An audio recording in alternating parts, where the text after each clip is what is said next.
Coca-Cola Classic. By your Toyota dealer and the Toyota Celica. Performance in style that'll make you look real good. Who could ask for anything more? And by Canon. So advanced, Canon is the world's leader in 35mm photography. By CNN, the world's most important network, and a proud sponsor of the 1986 Goodwill Games. And by Headline News, around the world every 30 minutes. Get the headline habit.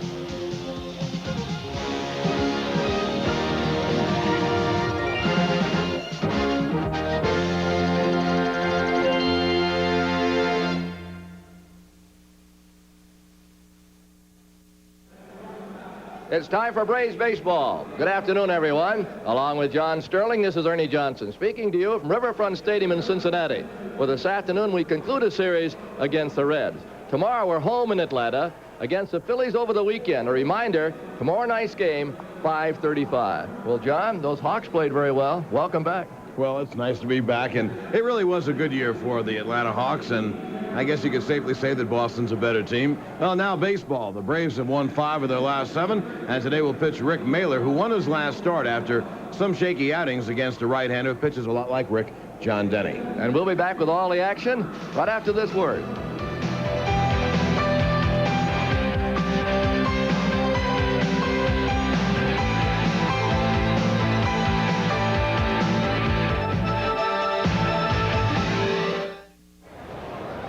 The Reds have taken their positions. John Sterling has the starting lineups. Okay, Ernie, and as we look at the Atlanta Braves lineup, no changes from the lineups posted last night by both Chuck Tanner and Pete Rose. Claudell Washington leads off in right field, then Rafael Ramirez at short, and Dale Murphy in center field. Bob Horner bats 4th at first base. Terry Harper hits 5th in left field. Ken Oberkfell at third base batting 6th. Ozzie Virgil's the catcher hitting 7th. Glenn Hubbard plays second base and bats 8th. Rick Mailer on the hill. He beat the Phillies in his last start. He's 2-4 on the year. 0-1 this year against the Reds, but lifetime he is 6-1 against Cincinnati. Now for the Reds, who broke that long losing streak with a win the other night on the Gullickson shutout. Eddie Milner leads off in center field. Pete Rose, the player manager, bats 2nd at first base.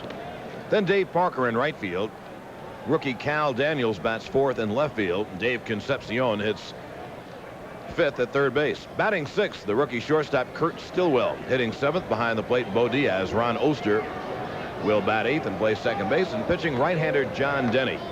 Denny is 1-3 on the year. He's 1-0 this season against the Braves. In lifetime, he is 8-4. You see the umpiring group. Paul Runge at home plate. And the others, Dave Pallone, Bob Engel, and Jim Quick at first, second, and third. The Braves come into the game with a record of 11-14, but as we say, they've played a bit better of late. They've won 5 of their last 7, and 7 of their last 11 games. They're in 5th place, 4.5 games out of first. You look at the Reds defensively, as the rookie in left field, Cal Daniels, Eddie Milner, who covers all the ground in the world in center, and Dave Parker in right. They're playing Dave Concepcion at third. Buddy Bell has not been hitting a lick, so Davey plays third. Kurt Stillwell at short. Ron Oster at second, and the manager at first base, Pete Rose. The catcher is Bo Diaz. You look at John Denny's lifetime stats. He and Rick Mailer pitch something alike, mixing up breaking balls and fastballs and try to get you guessing. Claudell Washington, one of 2 lefty hitters in the lineup for the Braves, leads off against Denny, and leading off the broadcast, once again, here's Ernie. All right, John, thank you. Claudell at 227. Takes high and away, and we're underway. He had 2 hits in the series, 1 a double. And a 1-0. Just a shade high, 2-0.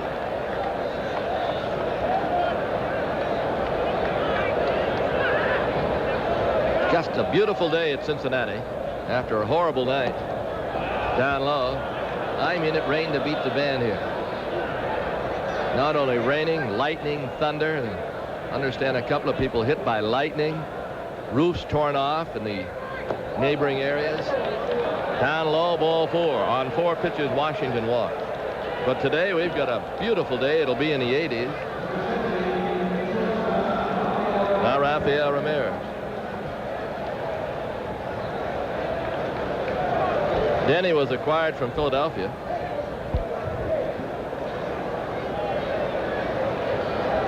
The Braves 3-2 on the trip. Won 2 out of 3 at Philadelphia. Lost one last night here to the rain.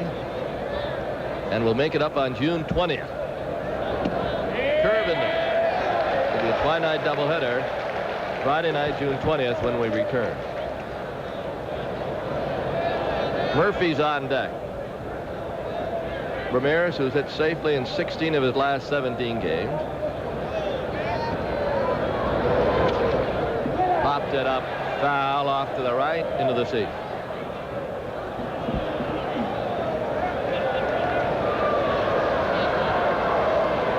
Their infield is a little faded, you can see on your picture.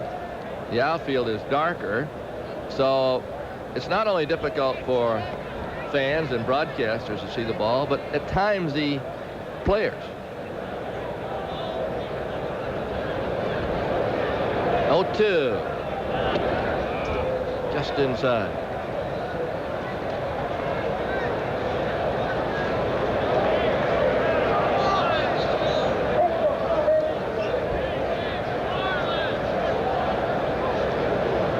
Now a 1-2 won't be made. Washington back on his stomach. The Reds have caught 42% of the people who have tried to steal bases on them this year. 11 for 26.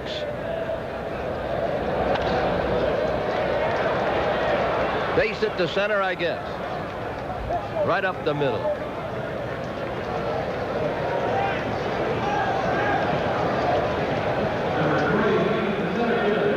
As they say, it sounded like a base hit to center field. It was a line drive. But when the ball's in the infield area, you can't pick it up from here. People will be guessing all day long.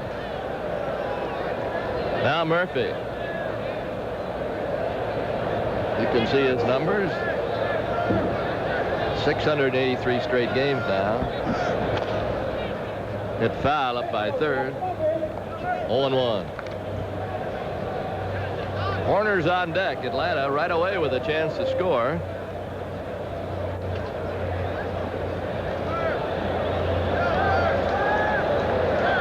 They got 2 on Monday night here. Went on to win 4-3 in extra innings. Along the line and right, this ball is going to be out of here, home run. Dale Murphy going the other way has just made it 3-0 on his 6th home run, hit it to right field. So quickly, Atlanta in front.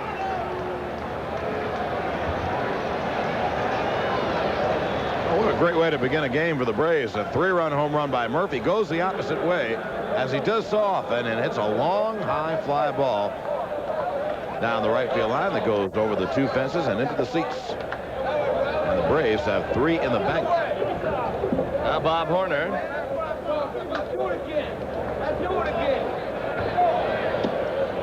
Pitches a strike. Murphy with the glad hand in the third base dugout. Horner fouls the pitch away.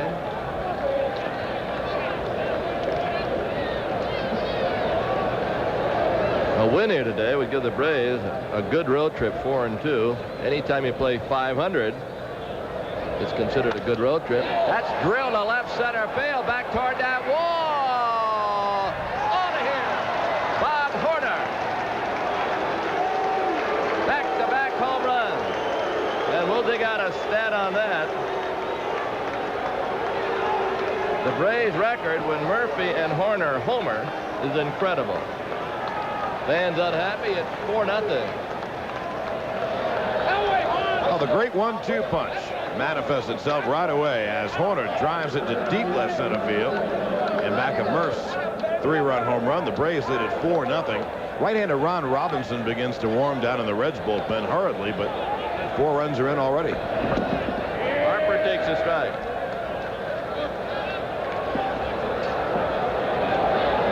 That short, compact swing sent it over the fence in left center where it said 375. I don't know what Denny threw to Dale Murphy, but that pitch to Horner was a breaking ball up, and he can't pitch up there. Foul away.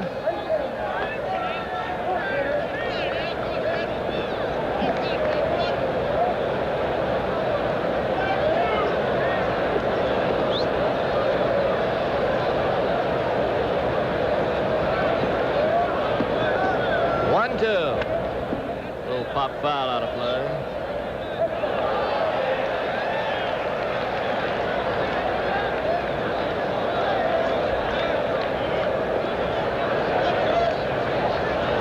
Looking for that stat on Horner and Murphy. When they homer in the same game, their record is incredible. Something like 23 wins and 5 losses.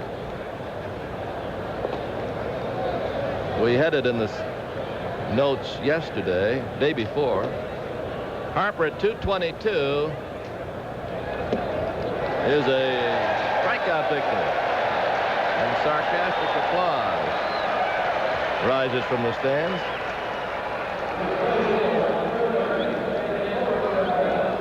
Oberkfell at 324. He's batted .348 in his last 8 games.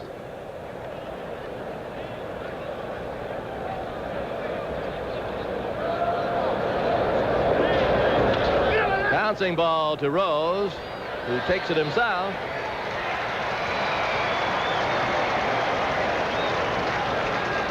Two down. Washington walk, Ramirez single, Murphy homered, Horner homered, Harper struck out, Oberkfell bounced out. Now Ozzie Virgil. 1 for 7 in the series.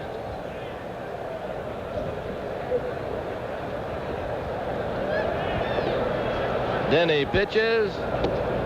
Strike.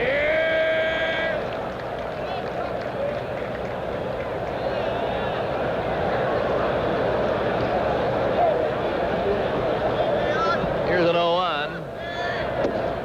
Missed outside. Mornight, first pitch at 5:40. An early start on Friday. Normal start Saturday. Afternoon game on Sunday against the Phillies.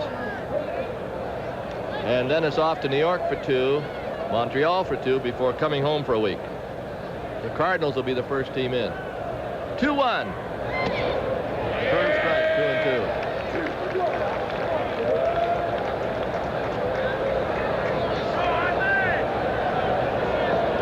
Good career mark against the Cincinnati Reds as you pick up the graphics. 2-2. Fouled off the end of the bat. Jenny has a variety of pitches, usually good control. Won't knock the bat out of your hand. Sneaky fast, curves, sliders. Been a very successful pitcher in the major leagues, and he's performed in both leagues. 2-2. Goes high with a changeup.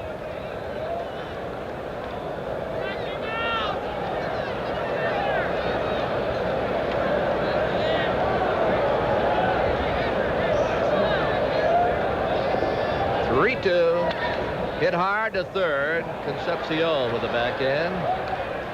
That'll do it, but not before Atlanta scores 4 times. Top of the first. Cincinnati's coming to bat.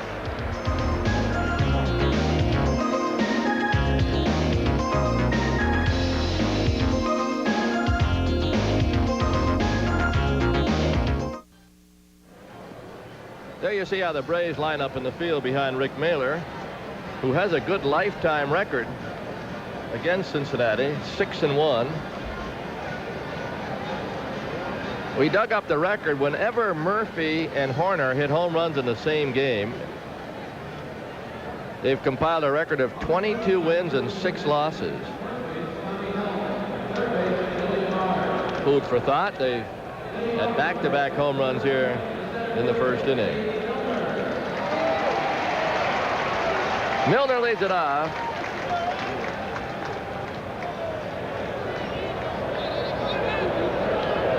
For 3 in the series.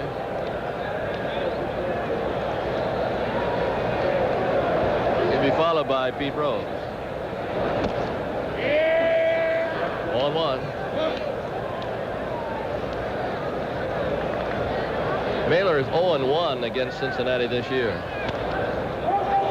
Foul. The Reds hold the upper hand. They've won 3 of the 4 games played between the two ball clubs. They swept the 2-game series in Atlanta earlier.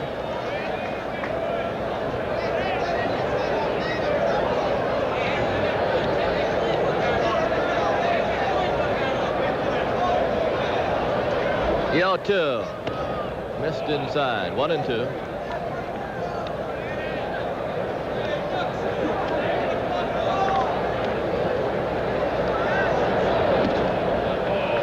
Two and two.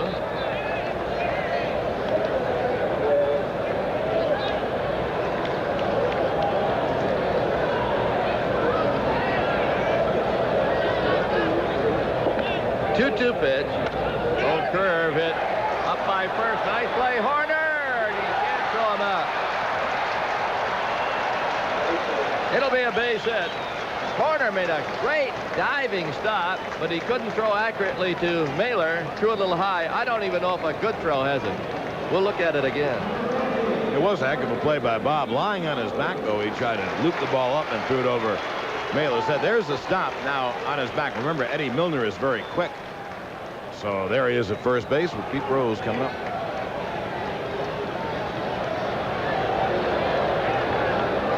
Rose with nobody out. Fast man at first. In around the chin.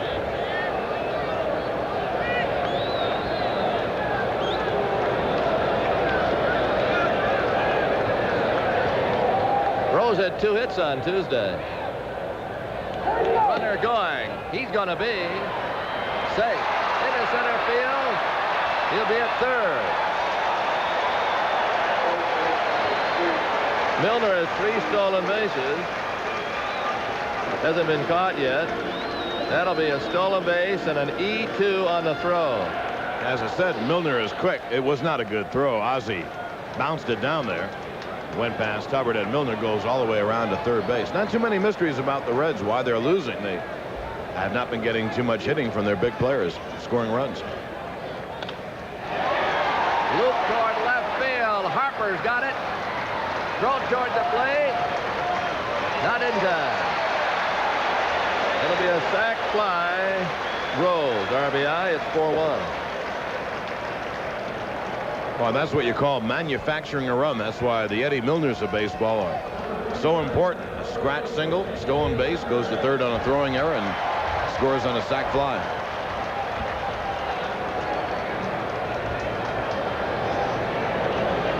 Dave Parker had the game-winning RBI on Tuesday when he homered to right.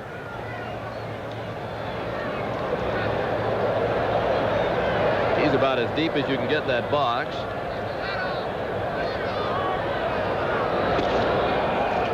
Just inside.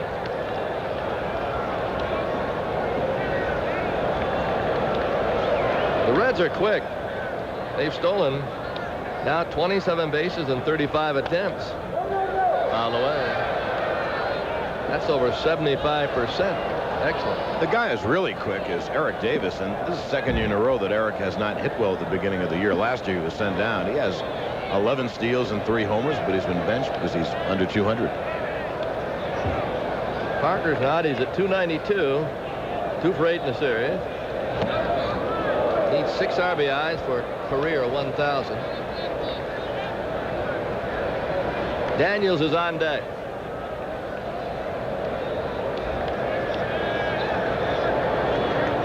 One out. And a pitch. Missed inside. Parker's about 6'5". 225. 2-2. That's it. Ball strike 3. Parker can't believe it. First strikeout for Mailer. 2 away for Cal Daniels. Rick really pulls the string here. It's up in the strike zone, but I guess it got over the plate, just under the. I guess. Just under the chest or letters or something. And just caught the corner. Just. Runge, I believe, is a little upset with Parker and maybe Tommy Helm. You see Parker touched him up a bit when he left.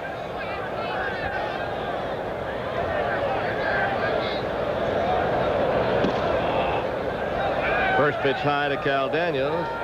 0 for 4 in this series. Change of pace. 1 ball, 1 strike. Mailer changes speeds on about every pitch.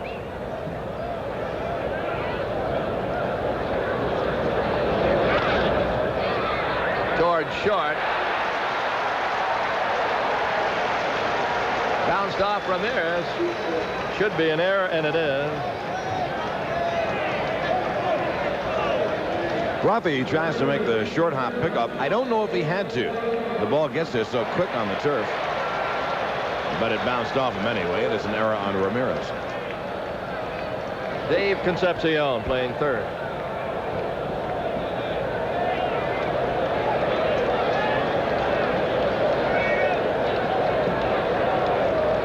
Now you got to watch Daniels. Rose really doesn't care what the score is with his fast people. Daniels has 4 stolen bases on a part-time playing, and he hasn't been caught.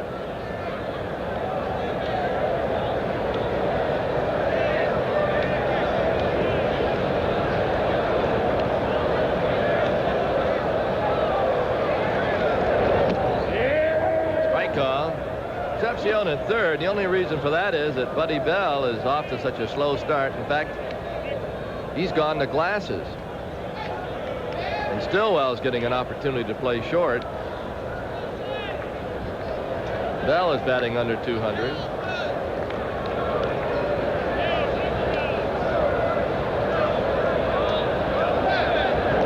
Daniels is back.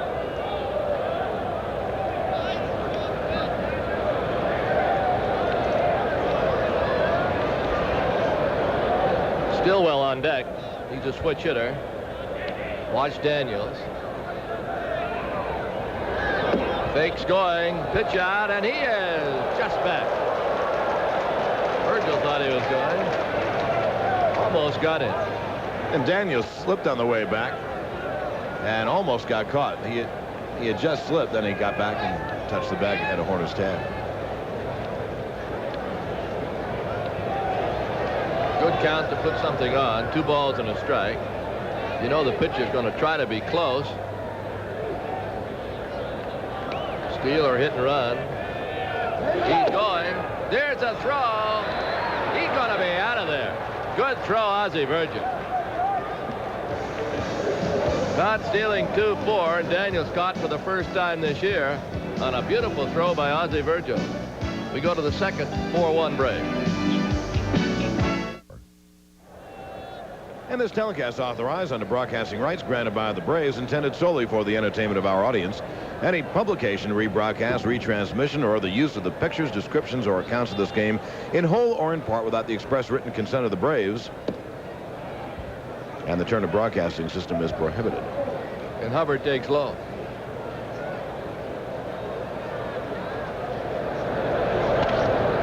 High fly, right side foul. 1 ball, 1 strike. We've mentioned that the Reds have been outscored early in a ball game.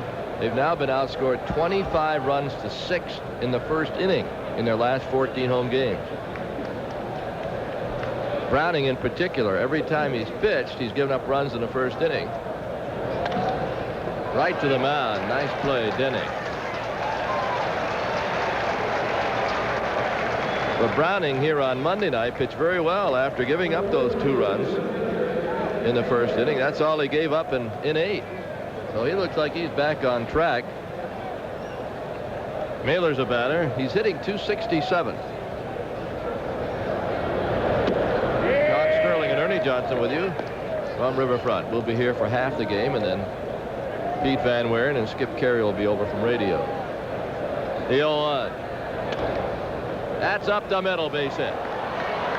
Rick Mailer, one of the best hitting pitchers around, has singled to center.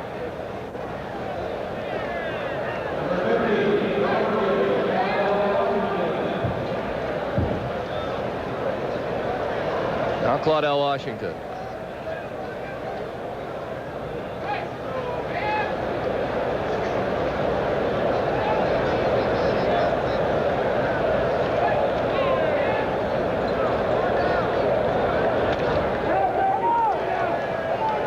In a right field, base hit down toward the corner. Braves are going to have runners at second and third. Mailer holds at third, and Claudel just doubled down in the right field corner, and the fans now are really getting upset. With the Braves 4 runs in the first and 2 on and 1 out here in the second. The batter, Rafael Ramirez.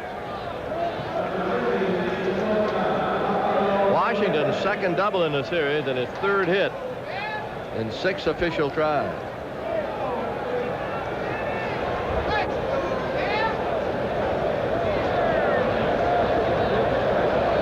They shade Ramirez a bit toward right in the outfield. Their infield is up. Robinson starts to heat up in their bullpen. Everybody up close, with the exception, of course, of the outfielders. Curveball. 1 ball, 1 strike. Murphy's on deck.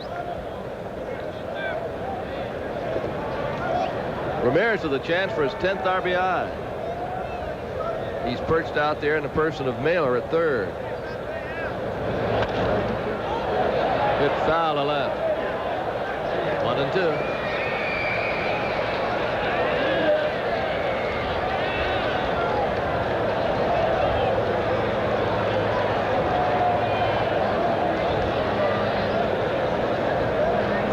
To dead center. 375s in the alley. That's very chummy.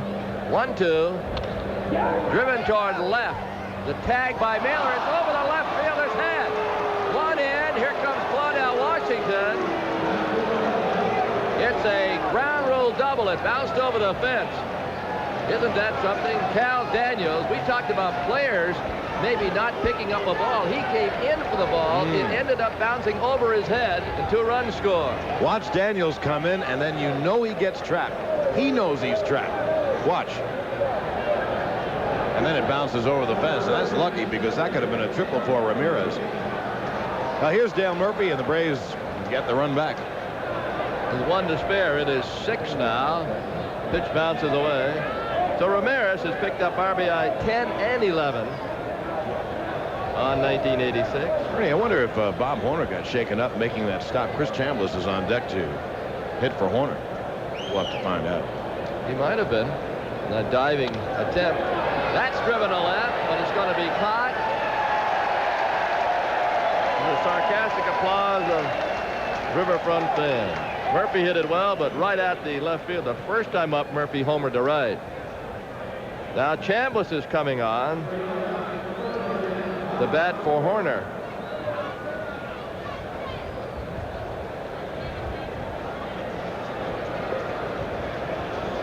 They announced Horner, but here comes Chris.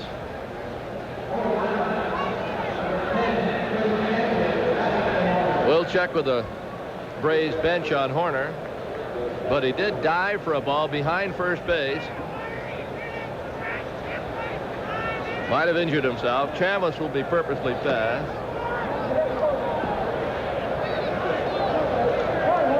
Bringing up Terry Harper with runners first and second. The Braves got 4 in the first, 2 in the second. If you just tuned us in, Murphy a 3-run home run in the first, and Horner followed with another homer. And the big hit in this inning, Ramirez's double, that was misjudged by Cal Daniels in left. It followed hits by Mailer, a single, and Washington's double.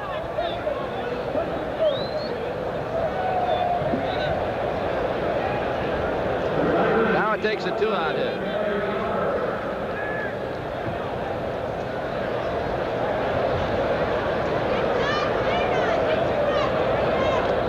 I believe he went. He did on 1.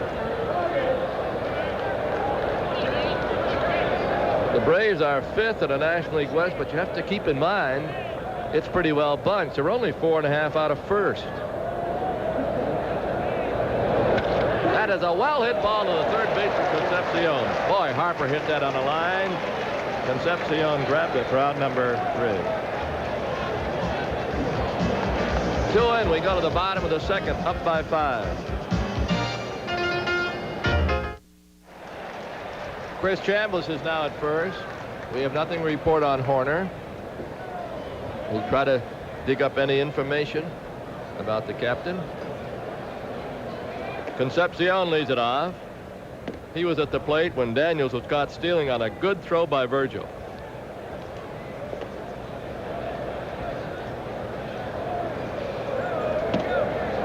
Strike call.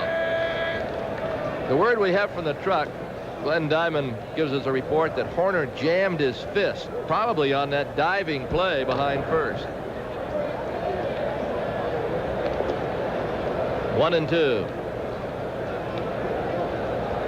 I just hope he didn't jam that thumb. Jam fist is the report at this time. Fouled away. Stillwell is on deck. Well, Mailer's got a nice lead, and he knows it. A 5-run lead.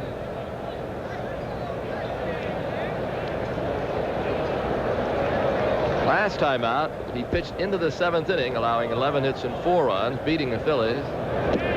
In there with a sidearm curve. That one fooled Concepcion. Sidearm curve, strikeout number 2. Here's a terrific pitch by Mailer as he drops down a little bit. Oh, that's a great pitch. Stillwell, a switch hitter. Good fielder, not hitting much to this point. 0-1. Boy, a lot of things happened around the major leagues last night, and we'll pass it along to you in case you didn't hear.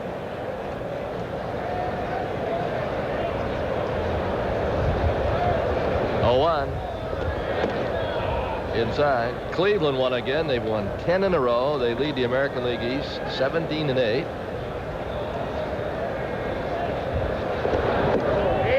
Strike call. White Sox lost again to the Yankees. They're now 7-18. Tony La Russa's job is in jeopardy. They've lost 6 in a row. Look at that curve and the strikeout. There's a change-up curve, and Stillwell hadn't seen many of those Mailer jobs. Remember, he started out Stillwell with fastballs, and he really pulls the string. Really pulls it. That's a beautiful pitch. The batter, Bo Diaz. The White Sox are holding the string on Tony La Russa. They're bouncing him around every day in the newspapers. That's pretty tough. I can't believe what they're saying. Ball outside. When they start saying, the front office, that they're not firing if La Russa's let go, that they're not firing him. The incoming manager's not firing him, but the players, by not performing, are firing him. Come on, give me a break. 1 ball, 1 strike. Foul away. Diaz having a pretty good year. He's 3 for 8 in this series, batting .254, a couple of homers and 6 RBIs. I've always liked this guy. When he was with the Phillies, he was injured a few times, but he just looks like a catcher. He throws well, a timely hitter. Outside, 2-2.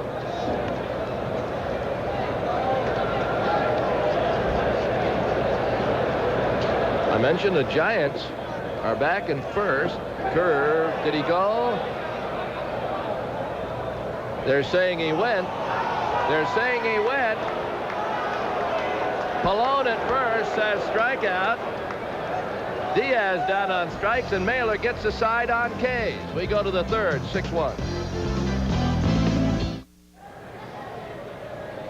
Here's a special offer about Super Sports News, the official magazine of the Atlanta Braves. Subscribe today to Super Sports News for the low rate of $11.95, and you'll also receive a 1986-87 calendar with beautiful full-color photos of all your favorite Braves. And to subscribe, just send $11.95 to Super Sports News, Post Office Box 89162, Atlanta, Georgia 30312. Oh, by the way, of course, that's less than $1 an issue, plus a free Braves calendar.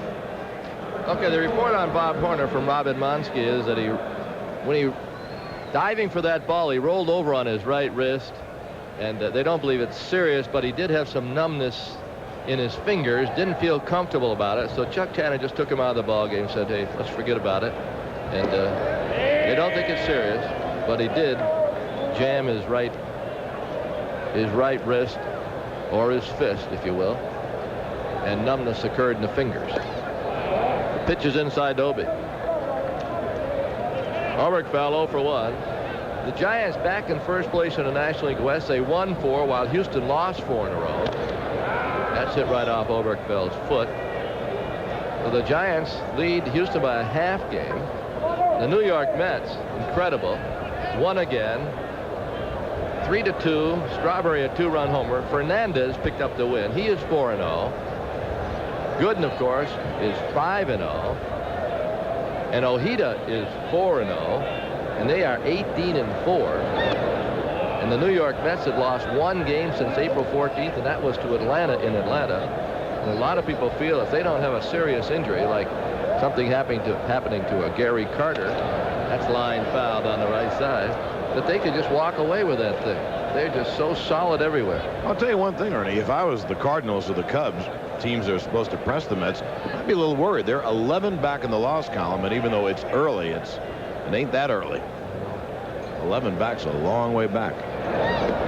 I mentioned Carter because they don't have too much reserve strength in catching. Good point. But every place else, they're tough.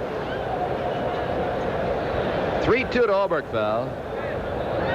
Curveball. Struck him out. Good pitch by John Denny.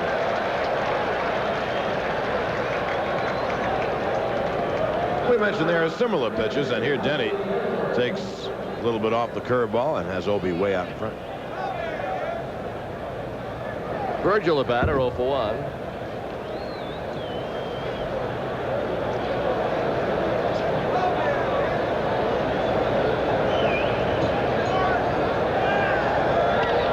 Popped him up right side. Rose has room. He's in foul territory. 2 down. Want to remind everyone, Helmet Day is on Sunday, sponsored by Butterfinger Baby Ruth Candy Bars. That's Mother's Day. It's also Helmet Day. First 25,000 people with a reserve seat ticket on Sunday pick up a helmet. Friday, tomorrow night, is a 5:40 start. And May 17th has been shifted to a night game if you've got tickets for that Saturday Cardinal game. It's now a night game. And that's a base hit to right along the line. It's going to get by Parker, and Hubbard's got 2. A stand-up double with 2 down for Glenn Hubbard. His first hit in this series.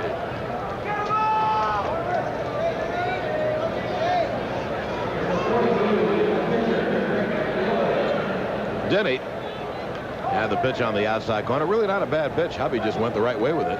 He went with the pitch and lined it to right field. Mailer missed the curve.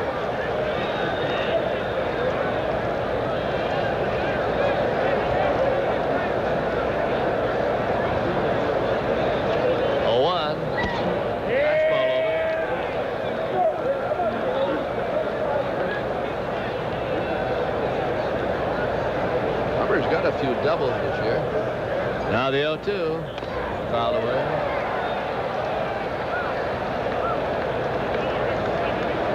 For Hubbard, that's his 6th double. Washington has 8. Murphy 7. Strikeout Mailer. 1 stranded. We go to the bottom of the 3rd, 6-1. Atlanta Braves baseball is brought to you in part by Budweiser. This Bud's for you. Ron Oster leads off the bottom of the 3rd. He's 0 for 7 in the series, and he's had a very slow start. Cincinnati-born Ron Oster batting only 179.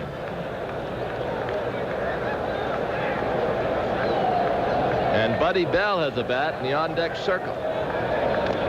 So it looks like John Denny is through for the day. As Bell comes to the on-deck circle, there you see him. They have a young right-hander, Scott Terry, warming up in the bullpen. He closed out a game in Atlanta for the Reds on Cincinnati's first trip, and there's Scott Terry. 0-1. 0-2.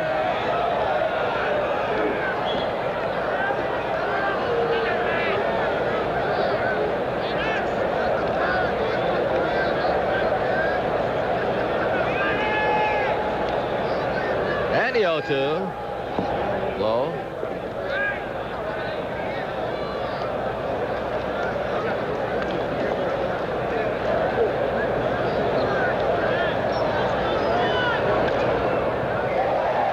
Nice play, Chambliss.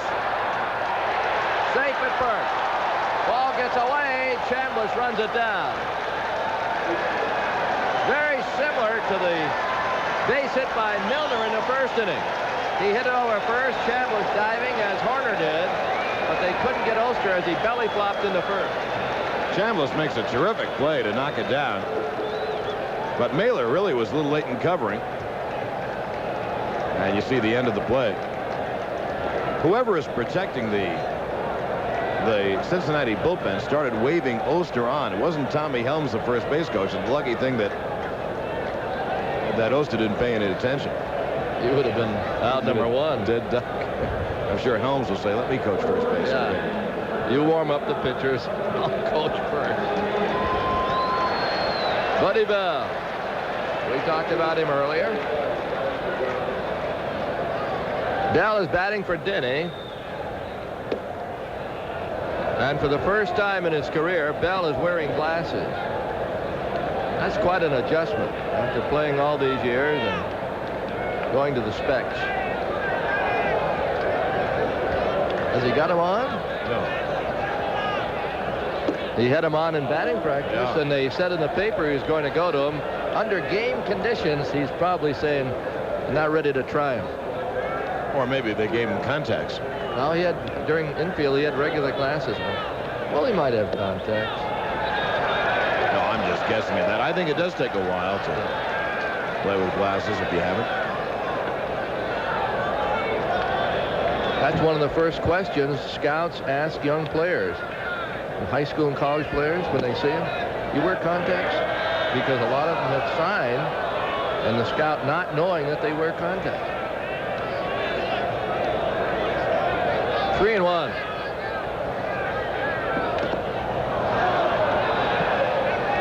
Three and 2.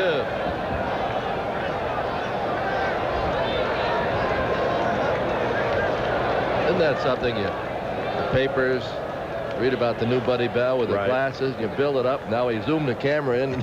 He's not wearing it. They'll fool you every time. It's foul.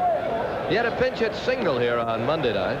It's really kind of a good story, though, because a guy you used to pitch against, his dad, Gus Bell, was the one who recommended it. Said you ought to go to a doctor. Maybe you're at that age, you need glasses. He's been hitting so poorly.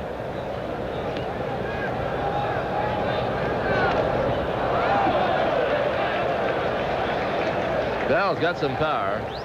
Played many years with Texas.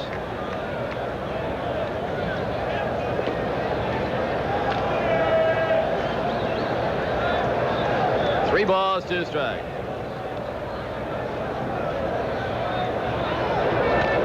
Good foul again.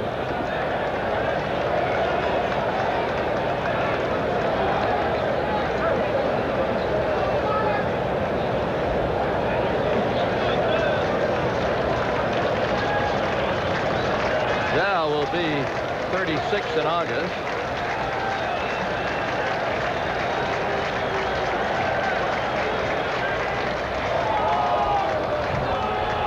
He has 157 career homers. Played with Cleveland and Texas before coming here.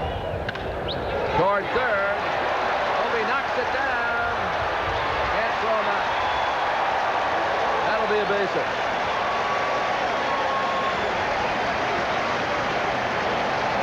So the Reds are starting something here against Mailer in the third. They have runners first and second and nobody out. 2 infield hits. Obi behind the bag. You see it hit right in the heel of his glove and came out. If it sticks in the pocket, he throws him out. Well, the Reds have scratched 2 singles and now have the top of their order up. Milner had the infield hit, stole a base, went to third on the overthrow, and scored on a sac fly by Rose for their only run. And he's backed out of there. Airtime tomorrow night, 5:35. Saturday against the Phillies from Atlanta, 7:35. And on Sunday, 2:05.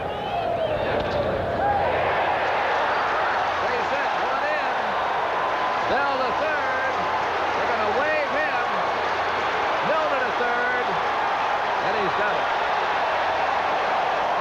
Cincinnati's getting back in this thing. The Reds are wearing out that right field foul line. This ball is hit between Chambliss and the bat.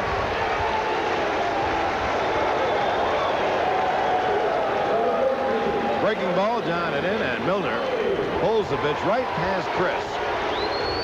And the way he can scoot, and the way that ball scoots on the turf in the corner, you knew it'd be a triple, and both runs score easily. Greg McMurtry starts loosening up as the Reds are within 3, and they've got a runner at third and nobody out.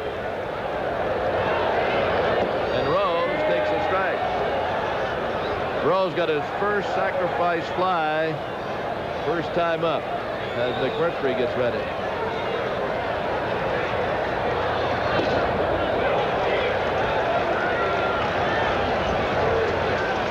One ball, one strike.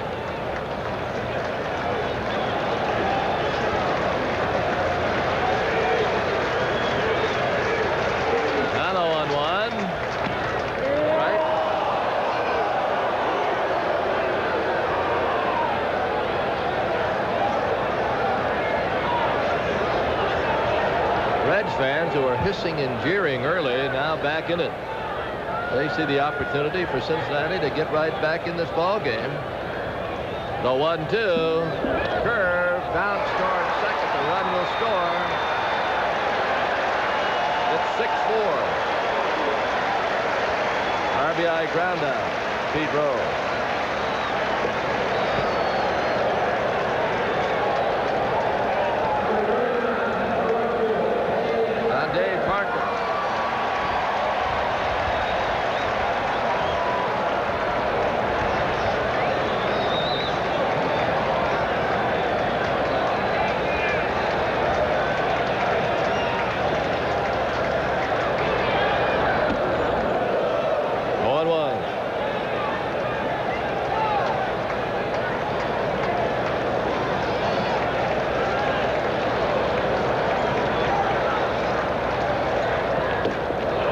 Had the run counter the last 2 times in Philadelphia. The Braves provided him with 8 runs. He hung on to win that ball game 10-4. This afternoon they scored 6 early, and Parker can't believe the call. Last time he was called out on strikes.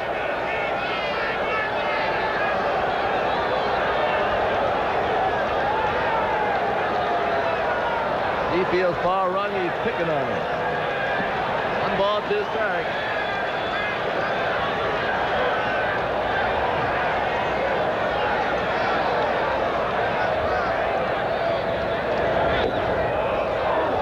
Two and two.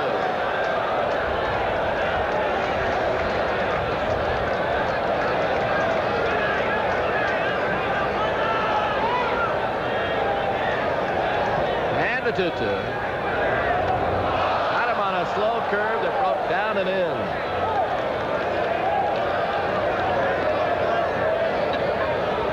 That's 5 strikeouts now for Rick Mailer.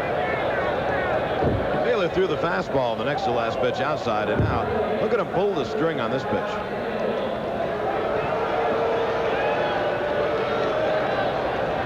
Cal Daniels, the batter, reached on an error and then was caught stealing first time up.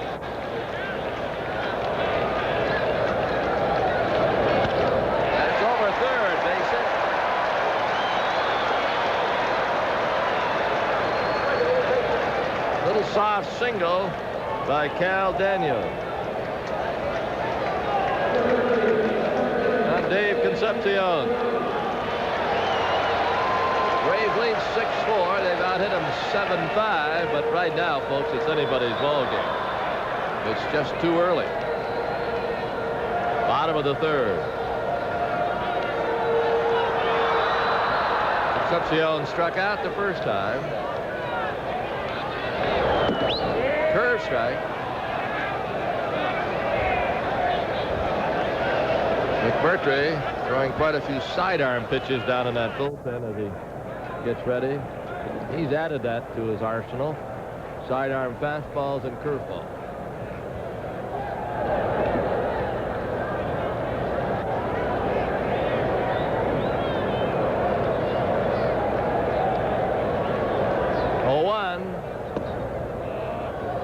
ball and strike.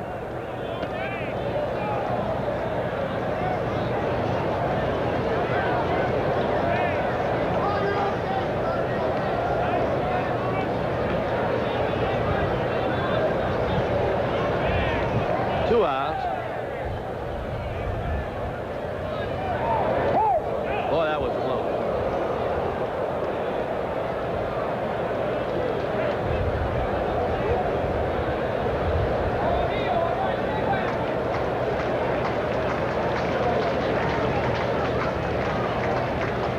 One ball, one strike.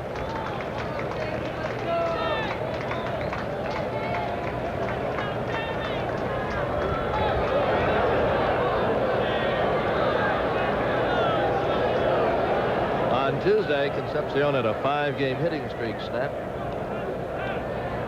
Time call. Daniels going to go to the shoelaces.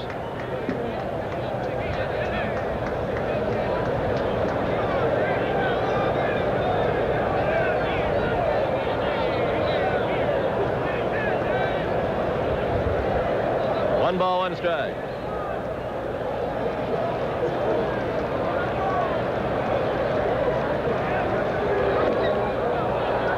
Little tight. Tomorrow night, Kevin Gross against Joe Johnson. Saturday night against the Phillies, Charlie Hudson and Zane Smith. Smith, who leads the National League in strikeouts. Sunday afternoon, Steve Carlton versus David Palmer. That's your pitching lineup. 2-1, he might go. No. Might not. 2-2.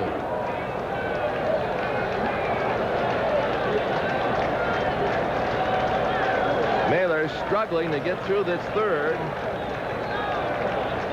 Giving up 3 runs. 4 hits.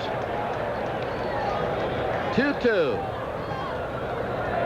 He's going this trip, and that ball is hit to Oberkfell. Nice play. Throw to first.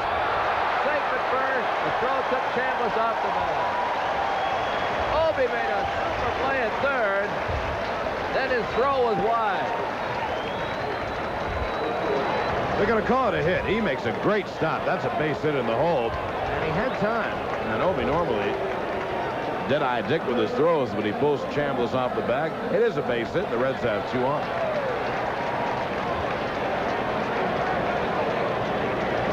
Stillwell struck out the first time up. Down low. This is the 8th batter here in the bottom of the third.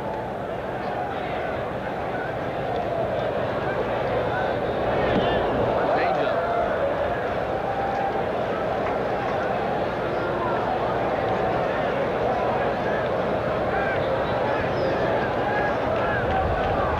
Daniels at second, Concepcion at first.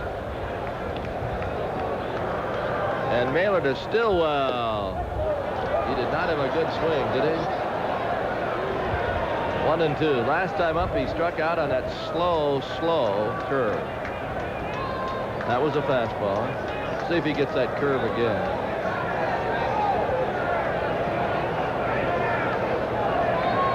One and two. Fastball struck him out. Well, Stillwell up twice, down twice on strikes, but they score 3. We go to the 4th.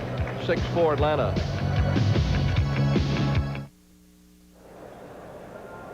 All right, we're going to the 4th inning. A new pitcher for Cincinnati, and here's John. Well, there's right-hander Scott Terry. A very interesting story. Terry was an infielder-outfielder who didn't hit in the Reds chain. And in 1983, his ball club was getting bombed one day. They're telling me the story, and they ran out of players. They brought Scott Terry in. He pitched very well. He got the ball over the plate. And they said, do you think you can do that all the time? And he said, yes. And in 3 years, here he is in the big leagues. Guys who hit 100 do turn to pitching, don't they?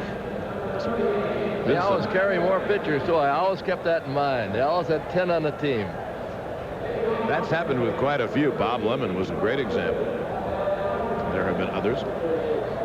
A wild 3 innings. The Braves 6 runs, 7 hits, and 2 errors, and the Reds 4 runs, 6 hits, and no errors.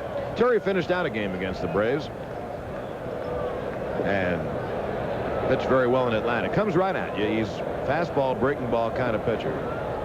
Not afraid to come after you. There's his fastball that hits the corner, strike 1. Claudel led off the game with a walk and scored on Murphy's home run, and then the next inning he doubled and later scored a run. So C-Dub doing what a leadoff man should do. And the count 1-1. If you're late, you've missed a wild 3 innings. Dale Murphy had a 3-run home run. Bob Horner followed with a home run. The Braves had 4 runs in before a man had been retired.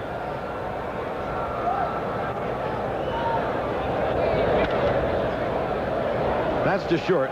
Stillwell, 1 away. The Reds scratched a run in their half of the first, and then in the second inning, a 2-run double by Rafael Ramirez on a ball that Cal Daniels misjudged and left. Scored the other 2 Braves runs, and the Reds scored 3 last inning at 6-4 in the 4th. Ramirez having a big day. He has singled and doubled.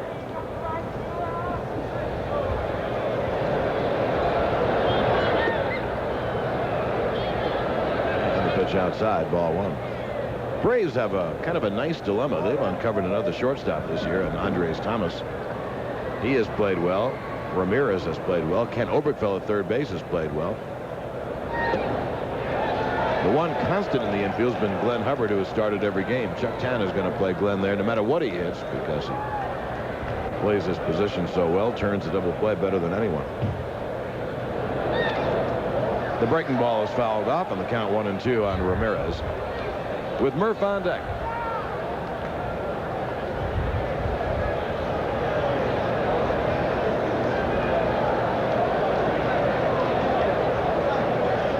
Scott Terry from Hobbs, New Mexico. And Ramirez fouls off the fastball. Now lives in a place called Portland, Texas.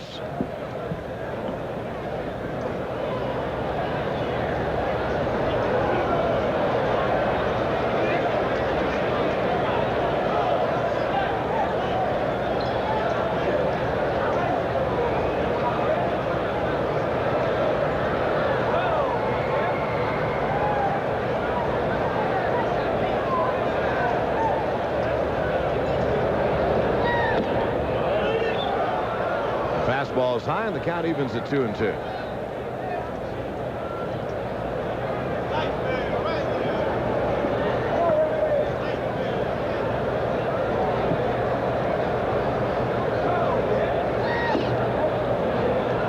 And the count full 3-2.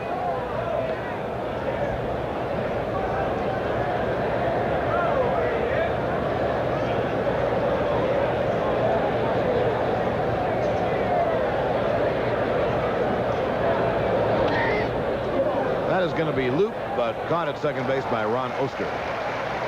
Ramirez just got a little bit of the breaking ball. 2-way here in the Braves 4th, and here's Murph.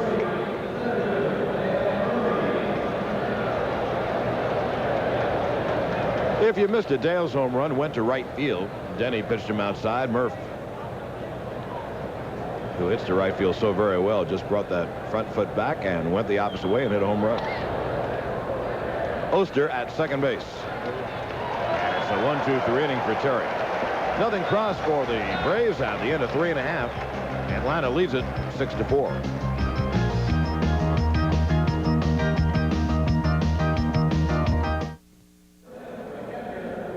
Now you see the line score as we go to the Reds 4th. The Braves, with the big home run bats working today, lead it 6-4.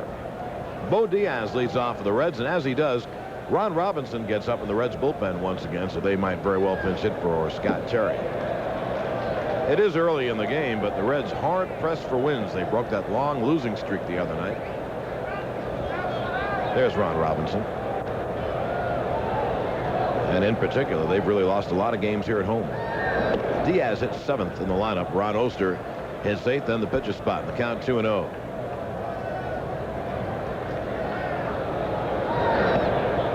And 3-0. Mailer hasn't walked a lot of batters, but He's probably not getting his pitches where he wants to. He has given up a lot of base hits this year. And there is a strike, 3-1.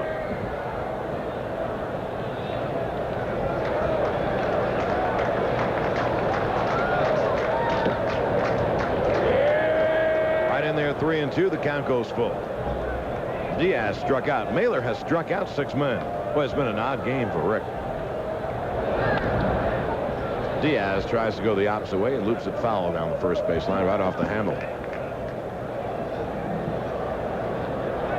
Rick has not walked a batter. He has struck out 6, so you'd think he'd have good stuff. But the Braves, rather the Reds, have gotten 6 base hits and have made him count.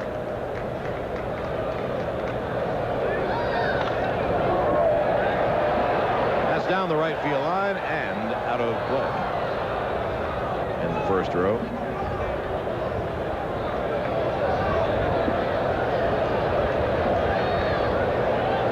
Fred Crace and Andy Loachman are here from Ashland, Kentucky today. We want to say hello. And also Bill Gullickson wants us to say hello to his sister-in-law, who's a great Braves fan, except when Gully pitches, as he did the other night. She lives in Charles Dillon Casey Stingle's hometown of Kankakee, Illinois. He looked like the old Bill Gullickson. Yes, apparently. It'll be a full count pitch to Bo Diaz leading off the 4th. On the outside corner, and that is strikeout number 7 for Mailer. Let's see, the last couple of games, the umpire's been giving the corners. Oh, that was a strike. There was no doubt about that. We've seen a few that could have been called either way, but that was a fastball through there. I don't know. He might have been looking for a curve. Here's Ron Oster. That breaking ball down low as you see. Ball 1. Roaster had a base hit his first time up. That's foul. The count 1-1. Oster, one of the many Reds who really are struggling. In fact, mentioned before, there's no mystery why the Reds are 6-16. A bunch of their top players just haven't done it early. That's grounded foul. Oster, Nick Osowski, Dave Concepcion. Their top bullpenner of last year, Ted Power, and their top starter of last year, Tom Browning. Neither has won a game. And when they straighten out, the Reds will straighten out.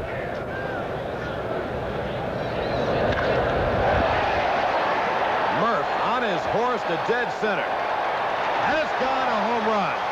While Ron Oster may be straightening out.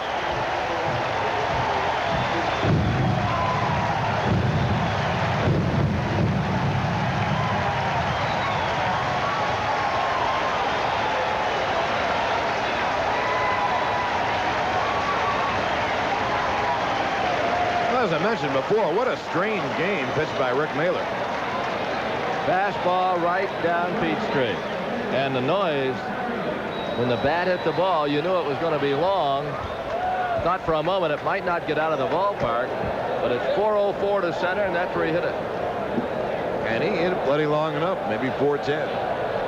Oster gets his first home run. It's a 6-5 game, and Mailer, not walking about it and having struck out 7 men, is really on the ropes. Paul Ossenmacher begins to warm. Scott Terry hitting for himself, so Ron Robinson sits down.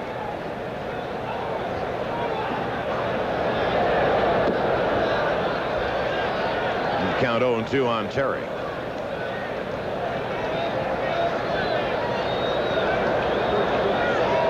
You see Ron Oster. Tom Browning is next to him on his left. Terry strikes out. That's not why I'm laughing.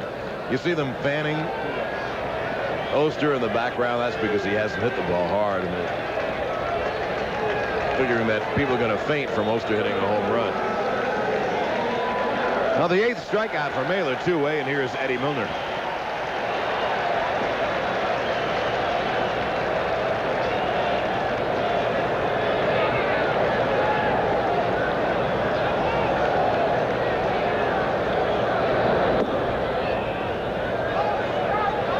Milner plays very well against the Braves. Today, no exception. He has singled, he's stolen a base, he's tripled, He has 2 RBIs and he scored 2 runs. Hubbard knocks it down. They'll never get him.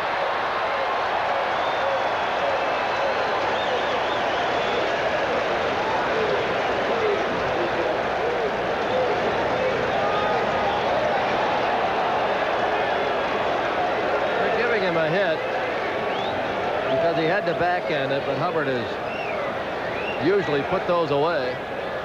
Might have been a little generous on the hit. Milner is 3 for 3. And he is a good bet to go stealing right now. Or on the second pitch or third pitch. He's the tying run. He stole and went to third on Ozzie Virgil's throwing error in the first inning.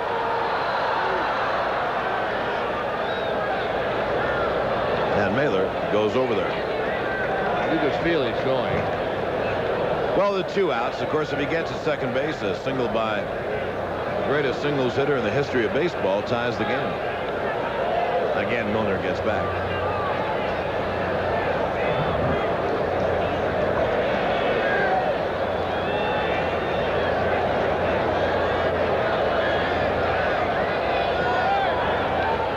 And once more.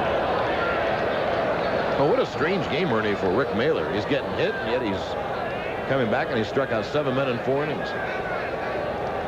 8 overall. Excuse me, 8, yes. 8 in 4 innings. 1-0 on Pete Rose.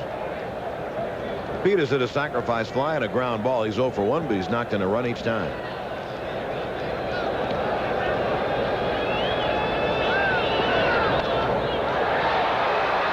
Terry Harper should make the play and end the inning, which he does.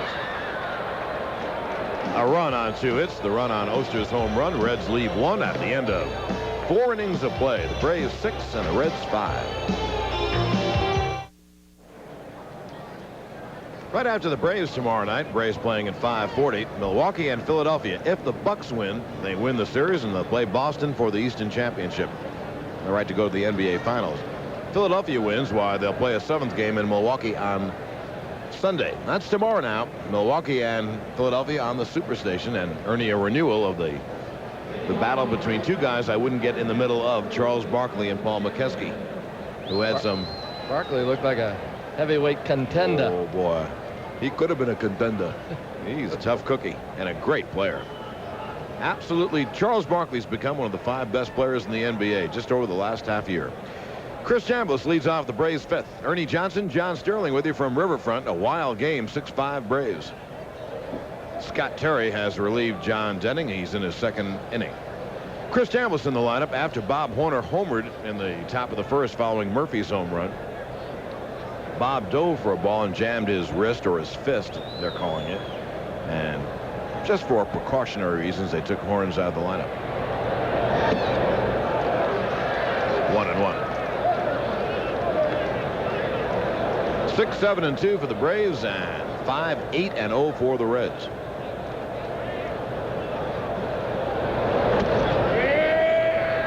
Good fastball inside on the count 1-2. Chris off to a good start this year. There's his career against the Reds.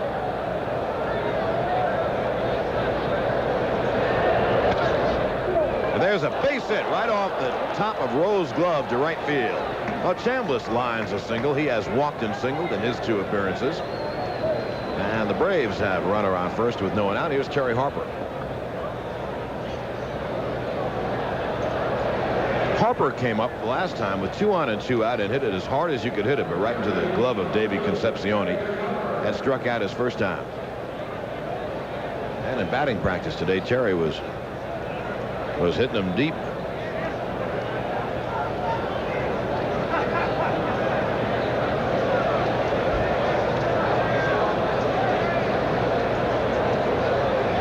Chambliss not being held on. He's not a threat to steal. Harper takes a strike. Now, the first 4 innings have produced 11 runs and 16 hits.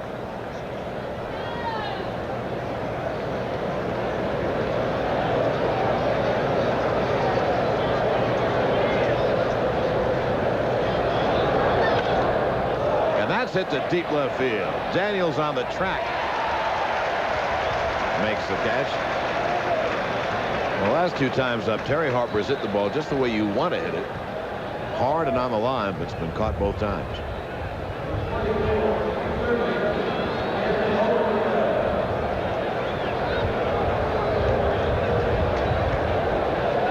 Ken Oberkfeld's 0 for 2. Rounded out and struck out.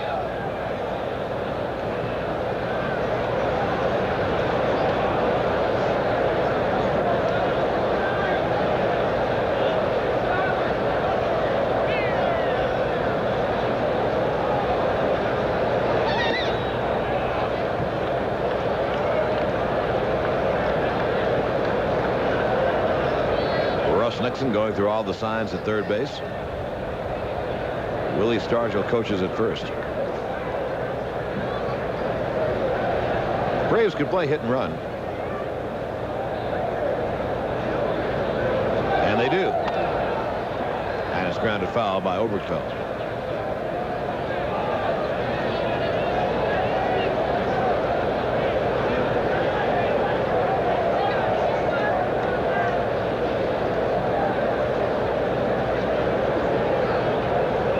But he's gazing at Russ Nixon, going through all the decoys at third base.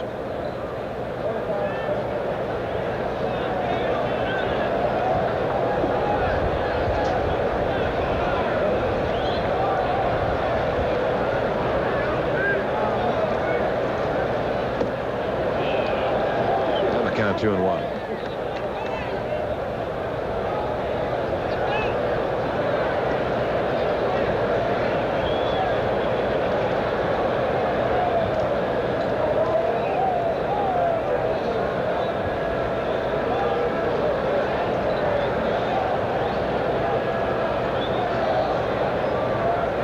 Sneaks in behind Chambliss. The pitch almost hits Obi in the count 3-1.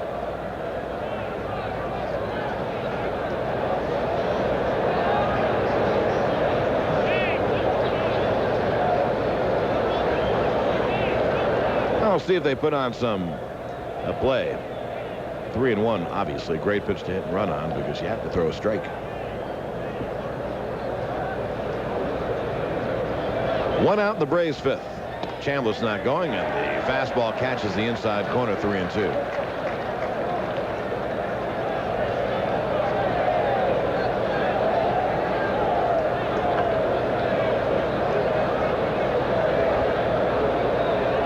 Probably go this trip. And he's off. Fouled away.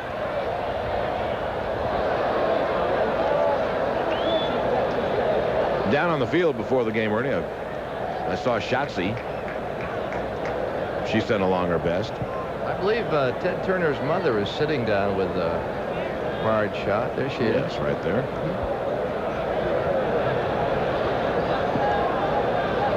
Shotzi watches the game from another area.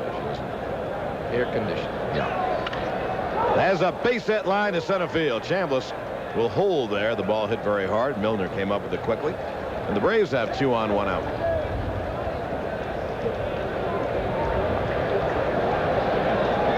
There have been 3 hard hit balls in this inning. This is Oberkfeld's single. Chambliss had a base hit, and Harper hit it as hard as anybody, but right at the left fielder.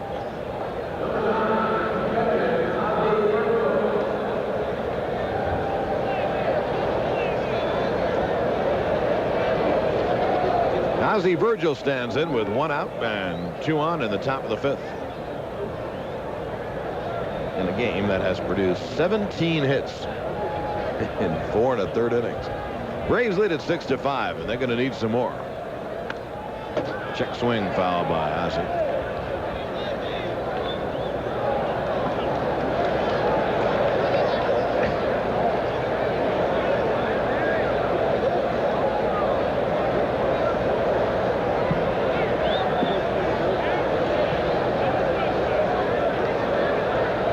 Diaz had a brief visit with that young man, Scott Terry.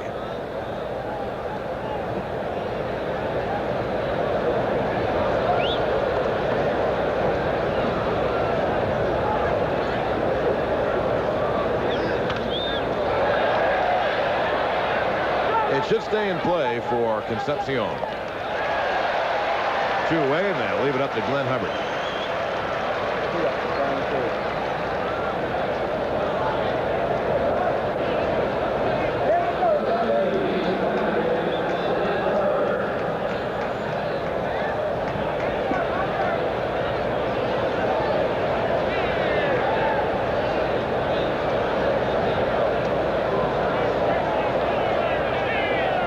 Glenn has a double in 2 trips.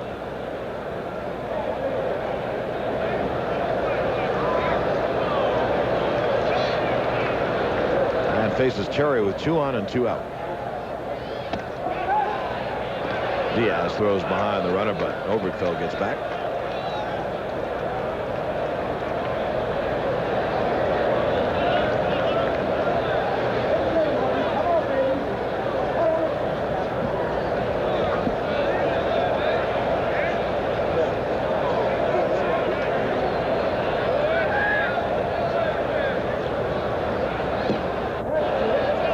Slider down low, and the count 2-0.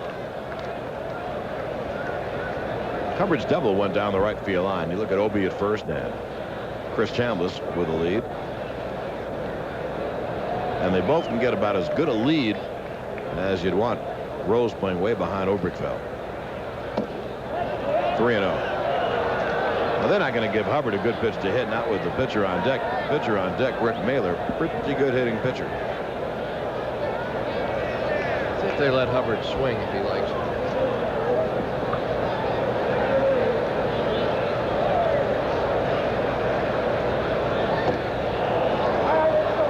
I don't know. It was down low. No one is warming up in the Reds bullpen, although there will be a visit to the mound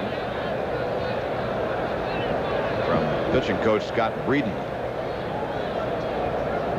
Well, there's the meeting with the manager.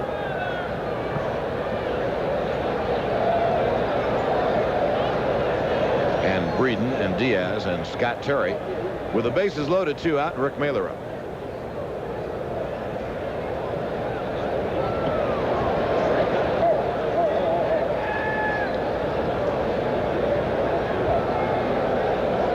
That's the first walk given up by Terry, the 3rd by Reds pitching. John Denny had given up 2, 1 intentional. Here's Rick.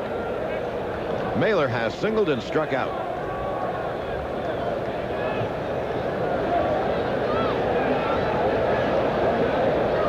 On the year is 5 for 7. Well, there you see. Up swinging, and he fouls the first pitch off. Chambliss at 3rd, Oberkfell at 2nd. Hubbard at 1st. Chuck Tanner in the dugout. Braves lead at 6-5 in the top of the 5th. In what is usually called a wild and woolly affair. There is a strike of the knees on the outside, and the count 0-2. Can I call it a barn burner? Barn burner. Okay. And if they get up to 10 runs, it becomes a pure 6 brawl. Okay. All the cliches covered in baseball. It'll be an 0-2. And it's lined down the right field line, but Parker over and right makes the catch. Well, the Braves threaten and don't score with no runs, 2 hits, and leave 3. Pete and Skip will be over in just a moment. At the end of 4 1/2, the Braves lead it 6-5. We go to the bottom of the 5th. Pete Van Weer and Skip Carey with you now. And the heart of the order for the Reds, it will be Parker, Daniels, and Concepcion against Rick Mailer, who has pitched a schizophrenic game. He has struck out 8, but he's given up 8 hits and 5 runs. 2 of those strikeouts have been Mr. Parker.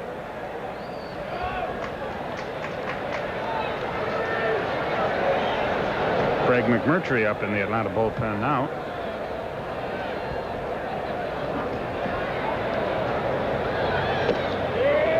And 1 to Parker.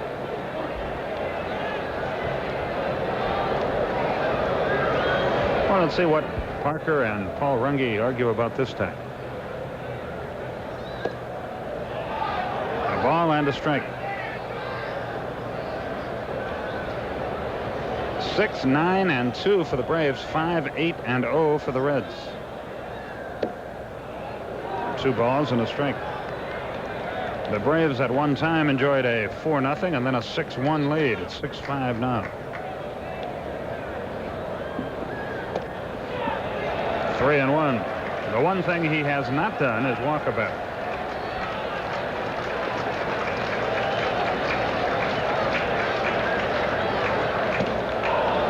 Parker was way out in front, and the count is full, 3-2.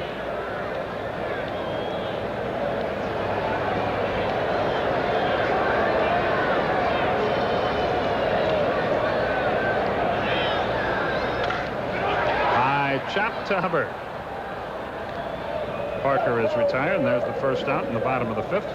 And Cal Daniels will be the batter. He's had a busy day. Reached on an air in the 1st, was out stealing, singled in the 3rd.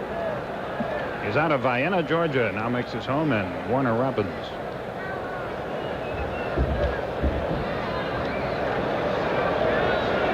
.535 tomorrow night. Joe Johnson and Kevin Gross will be the pitchers.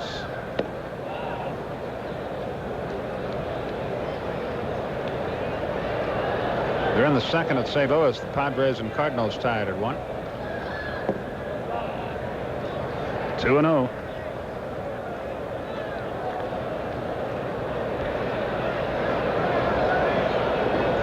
Dave Concepcion waits on deck, nowhere near. 3 balls, no strikes.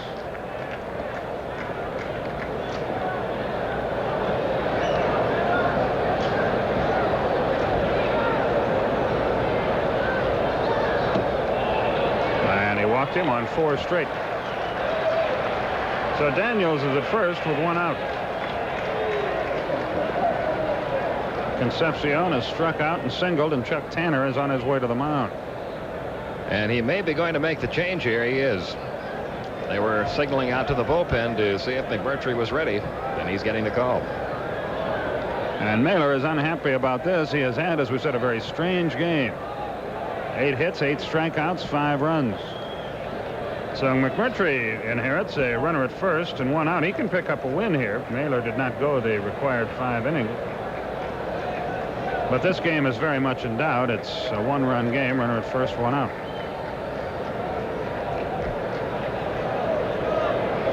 And we'll be back right after this.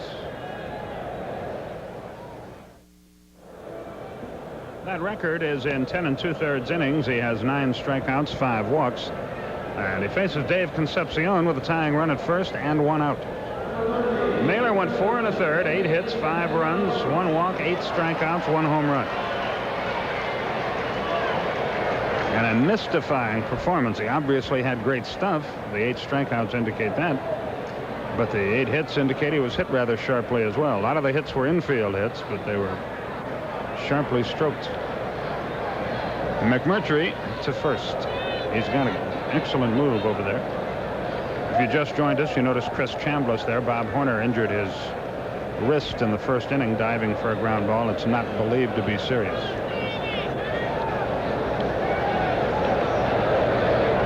Runner going. Pitch out. Throw. Safe. He got a terrific jump. Daniels is 5 of 6 in the stolen base department. He got a good jump at first base, but I think a good throw still might have gotten him. His throw kind of tails off, pulling Ramirez away from the bag, and he had to reach back for the runner. It's too late then. 1-0 to Davey Concepcion. 2 balls, no strikes.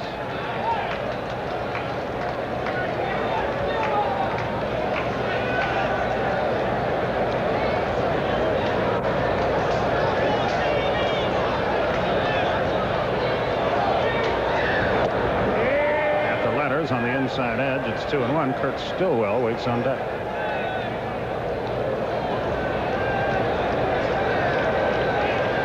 By the way, I mentioned Mailer gave up 5 runs, and in fact he did. The runner at second base now is his responsibility as well.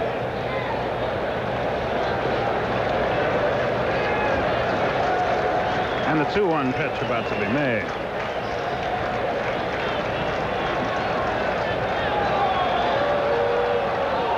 No, folks, it's not a balk.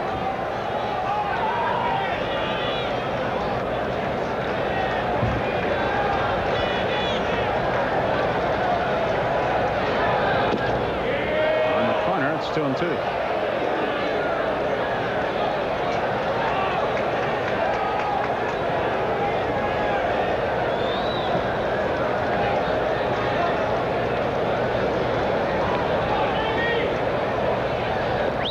Nowhere near. He bounced the breaking ball up. It's full to Concepcion.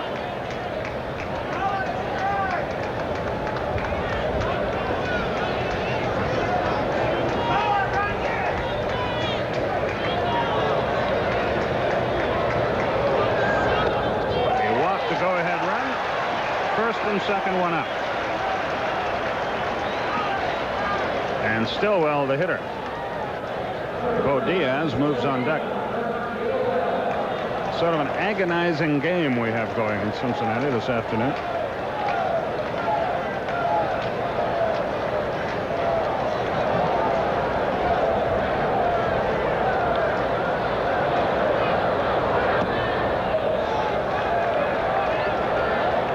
One ball, no strikes.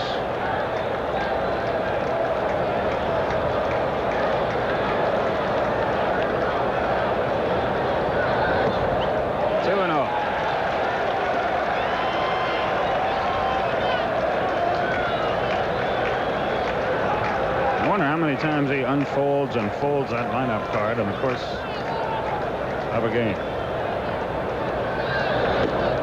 Threw the fastball by him, 2-1.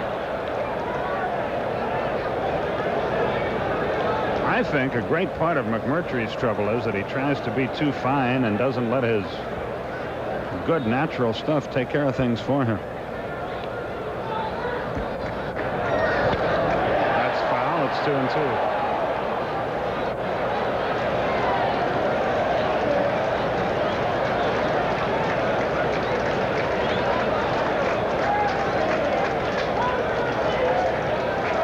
Two on, one out.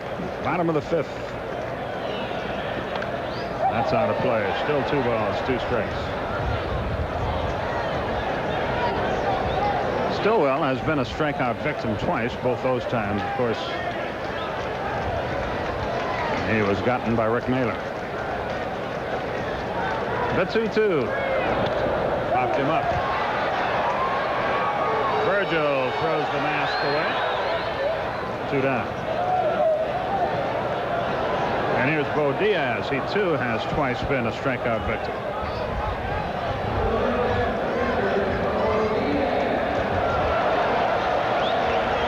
But this guy's got impressive power. He has 2 homers, 6 RBI.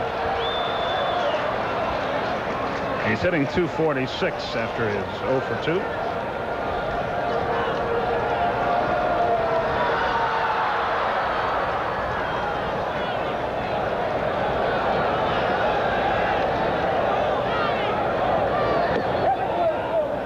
Fastball inside, 1-0. He drove in 85 runs one year for the Phillies, Bo Diaz did. Then ran into the knee troubles, or a lot of things might be different.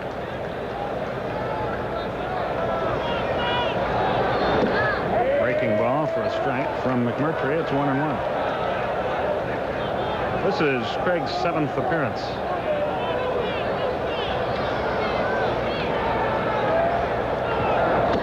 Threw the fastball by him, 1-2.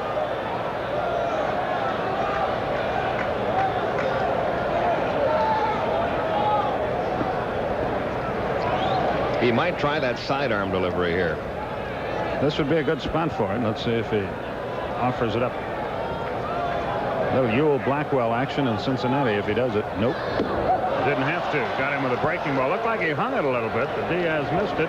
He's down on strikes for the 3rd time on the day. No hits, no runs, no errors, and 2 left. At the end of 5 complete. The Braves lead the Reds 6-5.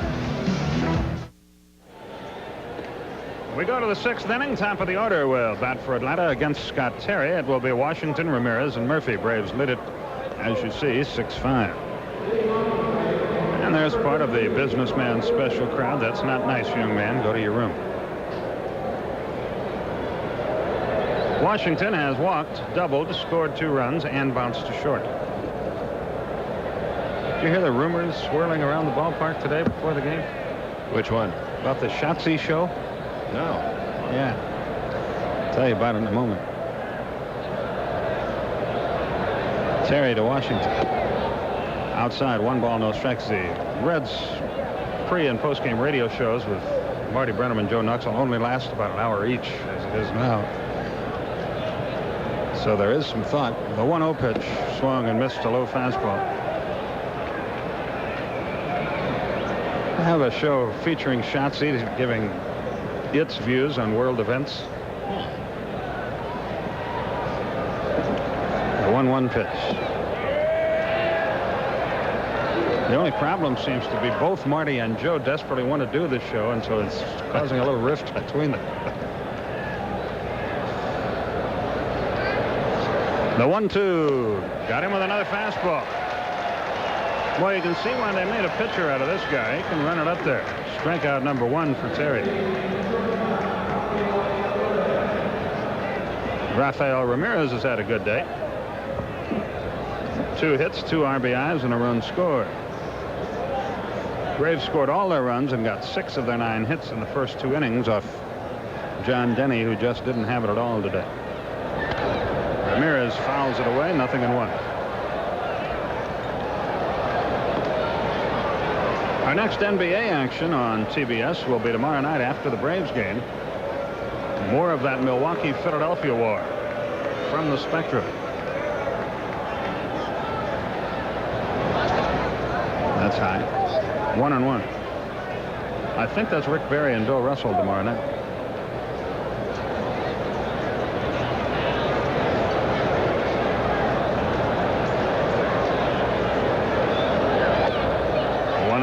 Throw it right by. Our producer Glenn Diamond Head tells us yes, it is Barry and Russell, so that brings us to a question we find ourselves asking with great frequency on these telecasts. Where is Bob Neal? There you go. The 1-2 pitch. Struck him out. Ramirez throws the bat away in disgust. Diaz had to dig it out and make the tag. Good stuff. You can see the movement on that fastball. It started out outside the plate, moved in on the hitter.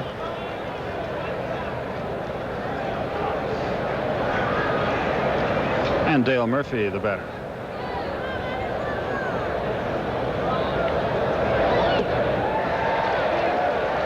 When the Pittsburgh team comes in here, of course, the Reds will advertise it as come see Terry and the Pirates. 0-1 the count.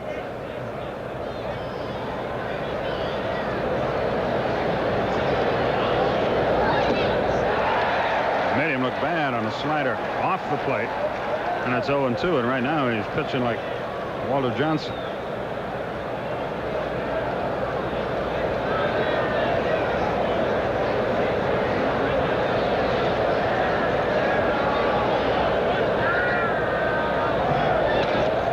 Shot, but right at Oster. He digs it out. And Murphy is Osterized, and the inning is over. 1-2-3, nothing doing. Bottom half of the 6th rolls around, and the Braves continue to cling to a 1-run lead. Bottom of the 6th, Ron Oster leads it off. He hit a long home run his last time. He's 2 out of 2, and the breaking ball is inside. 1 ball, no strikes. Ron Robinson up and throwing again for the Reds. They'll doubtless pinch hit next for Terry, who did his job perfectly. A ball and a strike to Oster.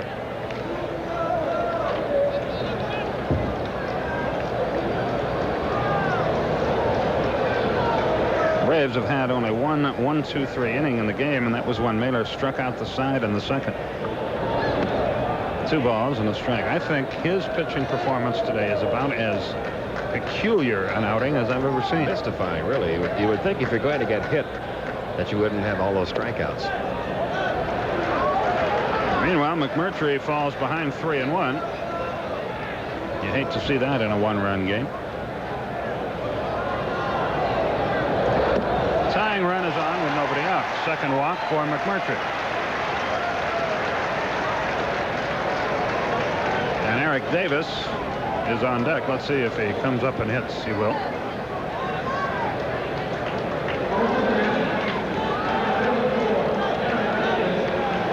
Now we'll see how Pete Rose plays it here. He's got the tying run at first.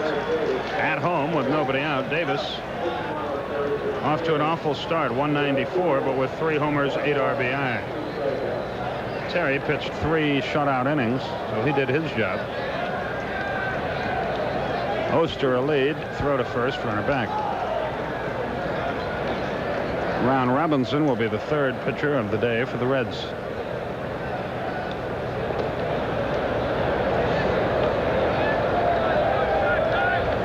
He's back easily.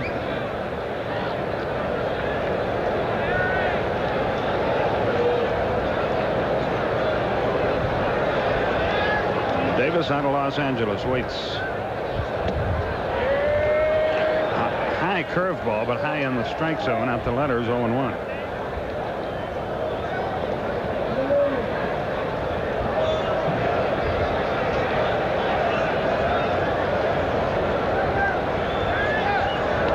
Closer play, but Oster is back. Pete Van Weer and Skip Carey with you from Riverfront Stadium. Braves home tomorrow. Cocktail hour game at 5:40.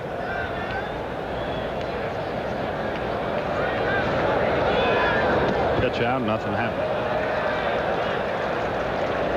A ball and a strike. No activity in the Atlanta bullpen.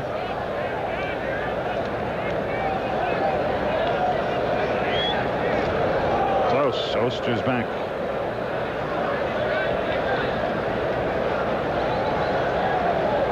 Tommy Helms, the coach over there at first base for Cincinnati, wants to be remembered to his Aunt Zula and Uncle Red, watching up in Charlotte, North Carolina today. Hi, you all.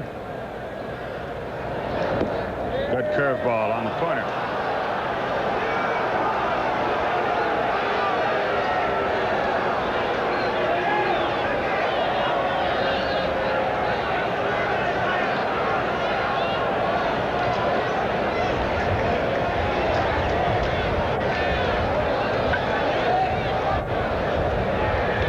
The 1-2, runner at first, no one up. Nowhere near. 2 balls, 2 strikes. TV times over the weekend in Atlanta against the Phillies: 5:35 Friday, 7:35 Saturday, 2:05 Sunday. Got him with pitch up around his eye. That's 10 strikeouts by Atlanta pitchers today.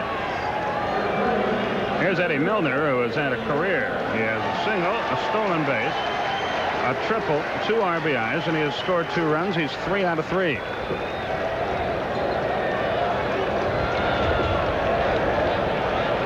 Milner came in at 241. He's now hitting 313. Oster gets back all right.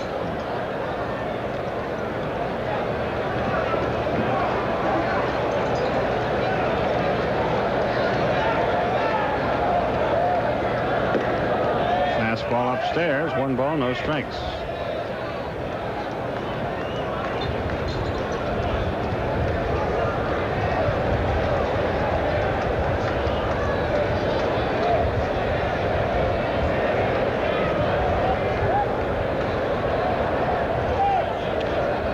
Again, he's back easily. McMurtry paying an awful lot of attention to Ron Oster. Fast strike. Oh, he's throwing hard. 1-1. Pete Rose moves on deck. Dave Parker is in the well.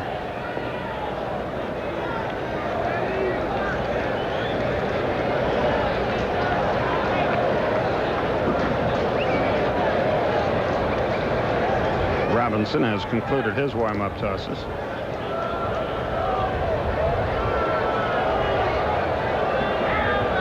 McMurtry has thrown as many pitches to first as he has to the plate in this game. Strike 2 call, the curveball. It's 1-2. That time Oster bluffed to start from first base, but held on.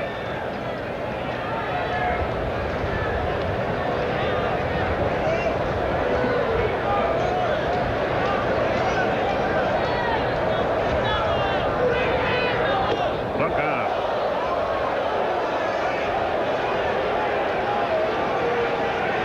Two and two, the count. You're all right, Ed.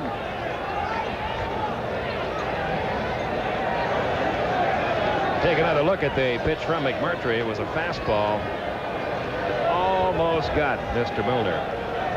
If it hadn't backed up a little bit, it would have. Started out behind him. Those are the ones that hitters tell you are the toughest to get away from.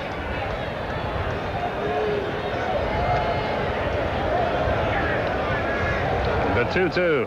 Runner going. Swung and missed. The throw. He is safe, they say. Ramirez argues about that. He started to call him out, but then Bob Engel changed his mind. Milner is out on strike. Here's another look at the play down at second. Got that hand in just before the tag made by Ramirez. The tying run is in scoring position with 2 out.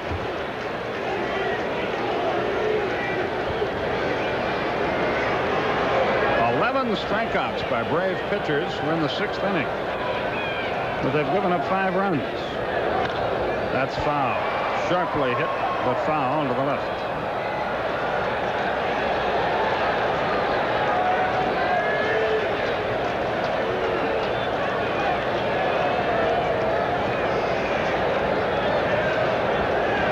Doesn't get any easier for the Reds. They head for New York after this one. Look out. He skipped the rope to get out of the way. Count is 1-1.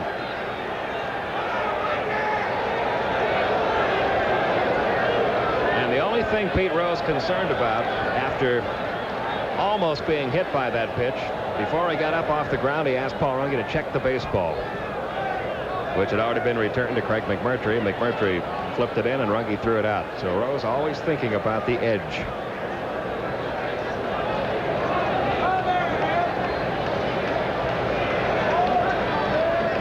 The 1-1. Curve high, 2 balls and a strike.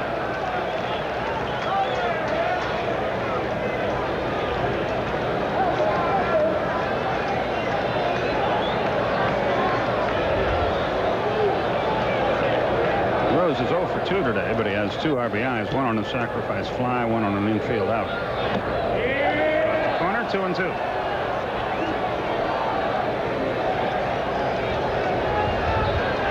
Oster at second, 2 out.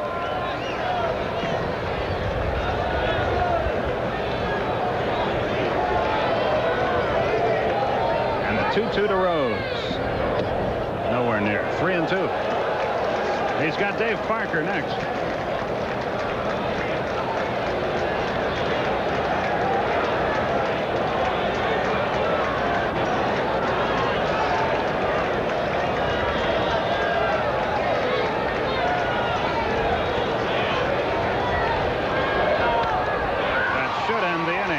Digs it out. No hits, no runs, no errors, 1 left. At the end of 6, Braves by 1.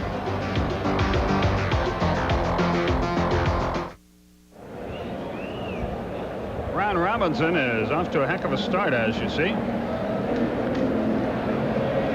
He's a #1 draft choice in the 1980 draft by the Cincinnati club. Another big, hard thrower.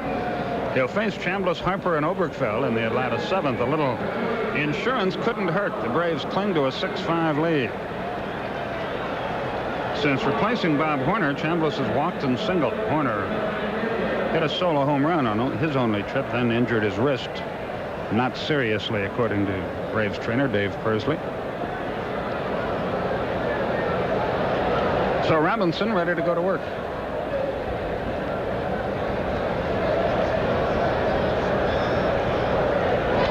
Chambliss corks it into left center field. Milner on the run, cannot get there. It falls for a hit. Chambliss thinks about it, but holds on at first, and it's a good thing he did. Chris is 2 out of 2 and has been perfect out there. Here's Terry Harper. He has struck out once and hit 2 line drives that have been caught. Once to third baseman Dave Concepcion, once to left fielder Cal Daniels. So Ron Robinson is greeted with a hit.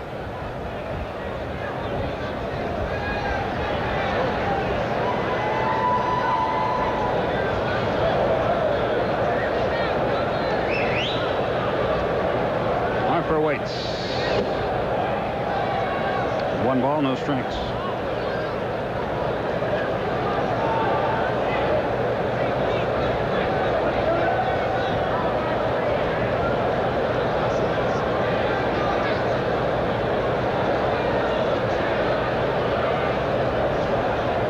Chambliss a very short lead at first base.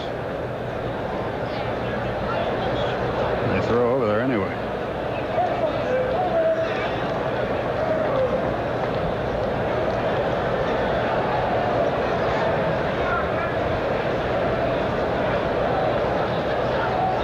.6-5 Atlanta. We're in the 7th. Popped up. Ron Oster falls for it. 1 out. Harper's 0 for 4. Here's Ken Oberkfell, 1 for 3, a single to center in the 5th. Ozzie Virgil moves on deck. Oberkfell takes a long look at his third base coach, Russ Nixon.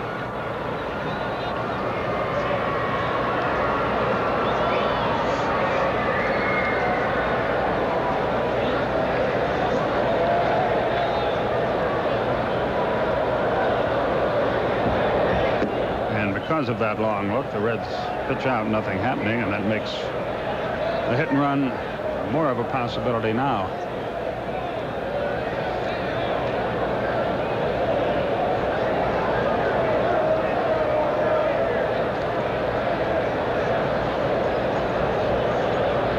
There he goes. Pitches inside, and he's going to be out by 50 feet. I think a sign was missed somewhere. That was no contest. Either a sign was missed or that pitch was so up and in that it tied up Ken Oberkfell. Just kept riding in on him. Looked like he was trying to get the bat around. In fact, it's really kind of surprising they didn't call that a strike. Yeah, the replay shows he was trying to protect the runner. He hits this foul.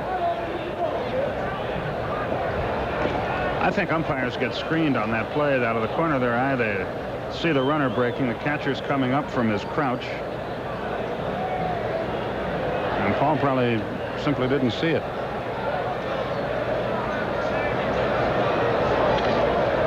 Oster to his right, can't get down. The ball gets through into center field. I thought he should have had that.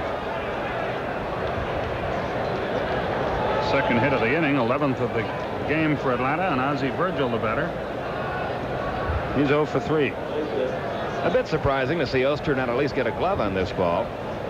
I think he thought the ball was going to come up a little more than it did.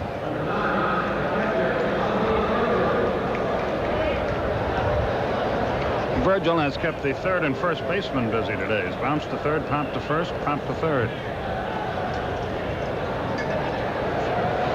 So he's due to crank one here.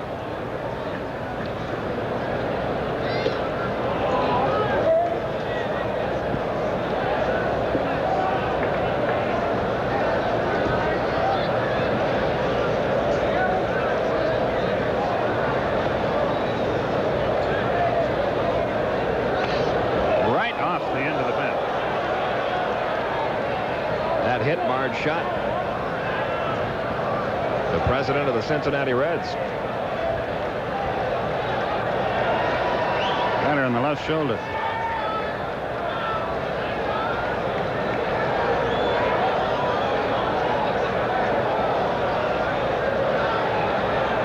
And she's going to head for some medical attention. I think she's all right.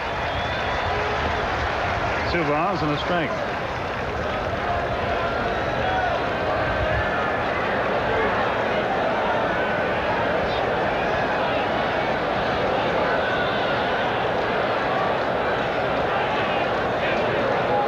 First, 2 out. 3-1 the count to Virgil. Glenn Hubbard waits to hit next.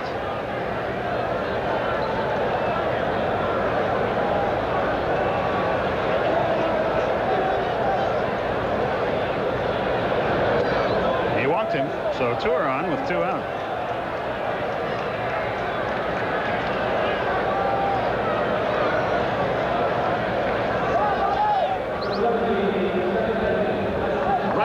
tapped to the mound. He's doubled to right, and he's walked.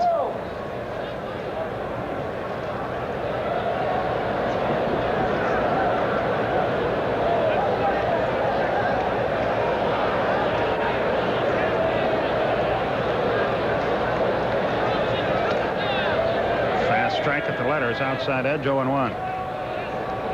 This is why it's tough to be an 8th place hitter with a pitcher next.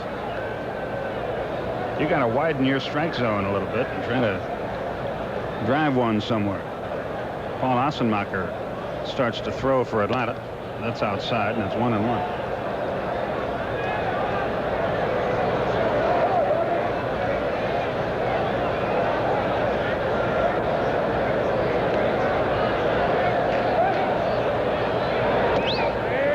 At the corner, it's a ball and 2 strikes.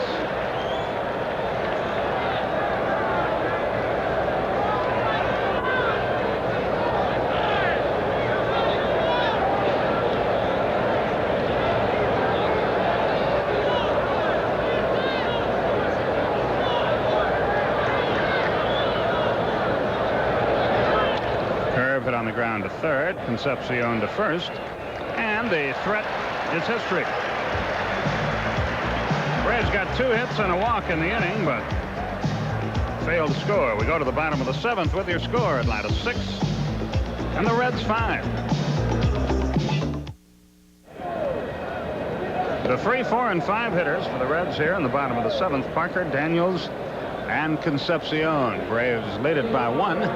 And as Parker standing in to bring you the rest of the way on Braves TV, here once again, Pete Van Wieren. Thank you, Skip. Parker 0 for 3 in the ball game. He has struck out twice, and he has grounded out to second.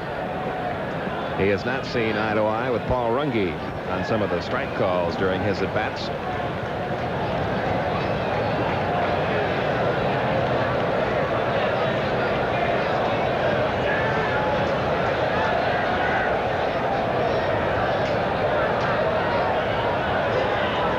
McMurtry ready now for his first pitch to Parker. Well, it won't be made. Parker asking for and receiving time.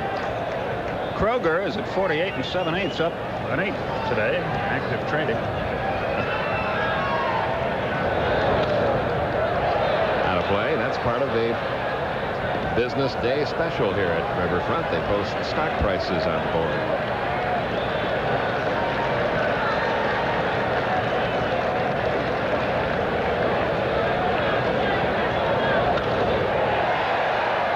Fielder Dale Murphy didn't have to move. The ball was well hit by Parker, but Murph there, 1 away, and now Cal Daniels, who has reached on an error, singled and walked. He has stolen a base, and he was caught stealing one time.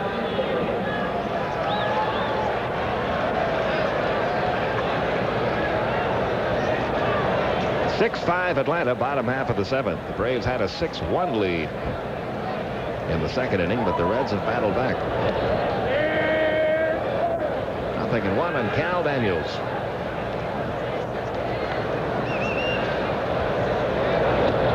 And the breaking ball stayed outside, 1-1.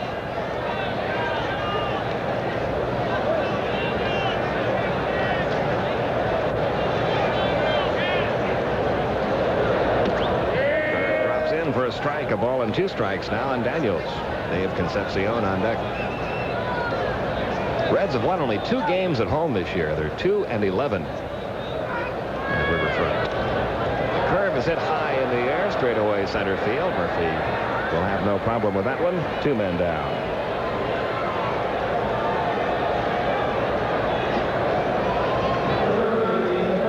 That'll bring up Dave Concepcion. He has struck out, singled, and walked.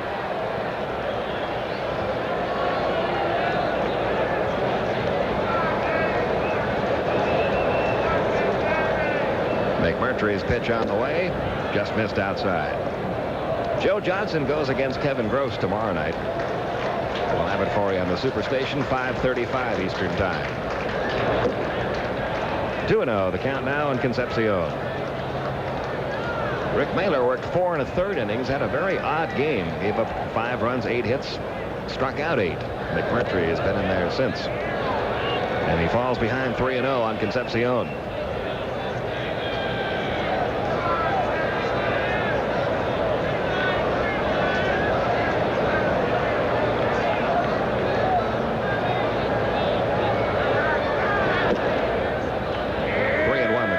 Concepcion was taking. The on-deck hitter, Kurt Stillwell.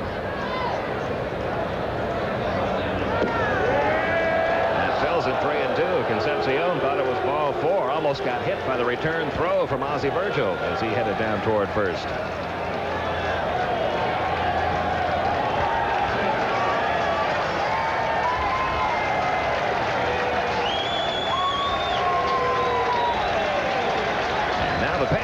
To Concepcion. Loop toward shallow center. Murphy coming on, and Murph handles all 3 fly balls here in the bottom half of the 7th as McMurtry has a 1-2-3 inning. We've completed 7.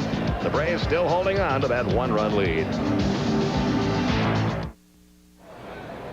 Well, here's your Red Man scoreboard, and there's your Red Man scoreboard. Those are the only 2 games that are underway at the moment.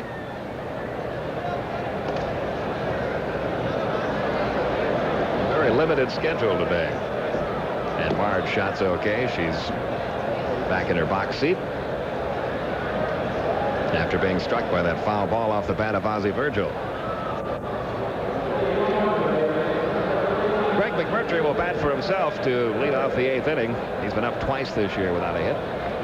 He'll be followed by Washington and Ramirez. Braves could use another run or 2 here. Clinging to a 1-run lead. They've been holding on to that 1-run lead since the 4th inning.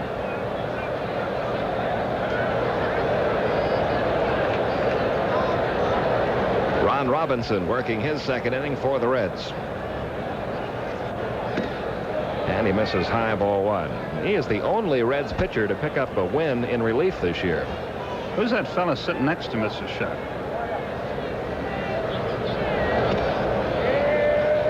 Count goes to 1 ball, 1 strike. Well, he's just taken off his hat. Boy, he came prepared.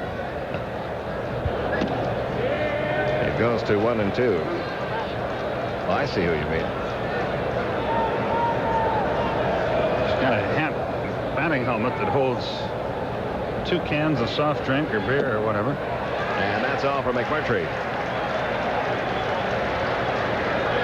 First strikeout for Ron Robinson. Strikeout number 6 for Reds pitching. And Claudell Washington will be the batter. He has walked, doubled, grounded out to short, and struck out. The Reds bullpen has done the job. Scott Terry worked 3 innings, allowed no runs, 2 hits. Robinson worked a scoreless 7th, has the first man out here in the 8th. Nothing and 1 the count.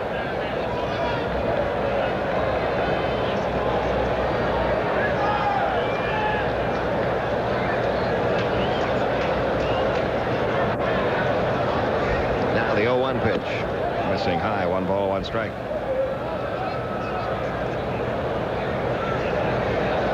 Braves trying to win their 4th game out of 6 on this road trip. 2-1 now in Washington. They took 2 out of 3 from the Phillies, and a win here would make it 2 out of 3 over Cincinnati.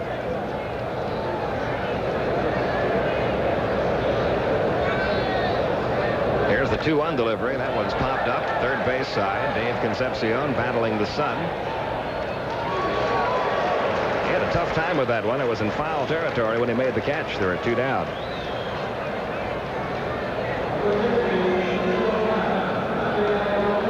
Yeah, he fought this all the way, but stayed with it.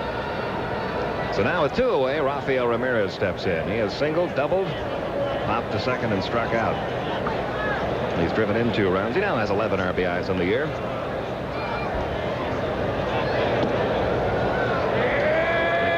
For a strike, 0-1. Brave RBI is very well scattered this year. Horner leads with 18, Murphy with 13, Ramirez has 11, Hubbard has 11. Now goes to 0-2. Terry Harper has 9, Ozzie Virgil has 9, Ken Oberkfell 8.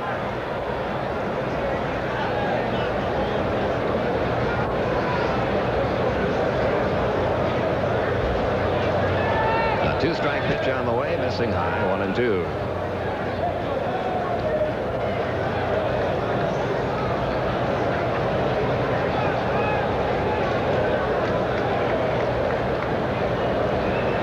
Here's the 1-2 1-2 offering. Line toward right center field. That'll be in for a base hit. Ramirez picking up his 3rd hit of the game.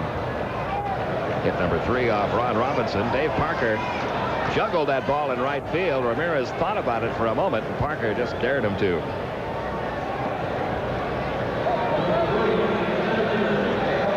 So Ramirez now at first with 2 outs, and Dale Murphy stepping in. Murphy with a 3-run homer in the first inning. Since then he's flied to left once and grounded out to second twice. Now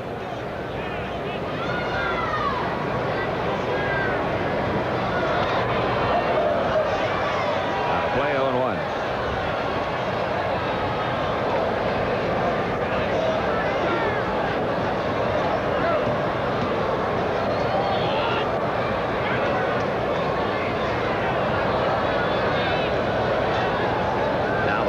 Pitch almost hit him with that inside fastball. 1 ball, 1 strike. Cardinals and Padres tied 2-2 in the 5th. Now.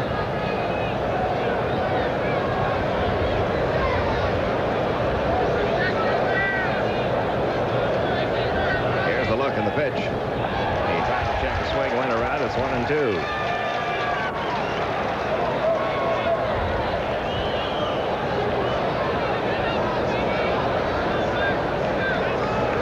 Hitter Chris Chambliss.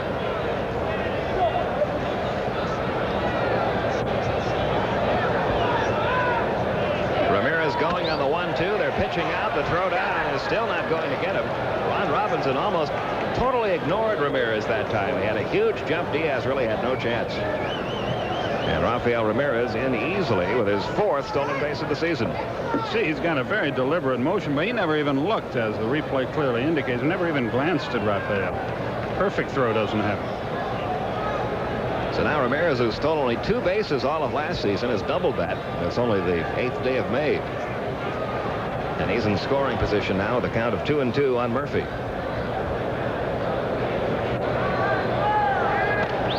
Now to play.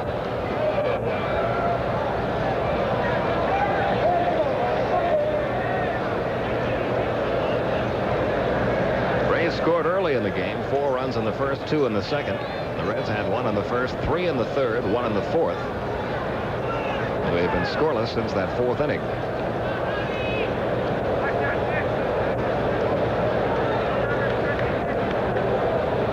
Here comes the 2-2 pitch. High and tight, 3-2.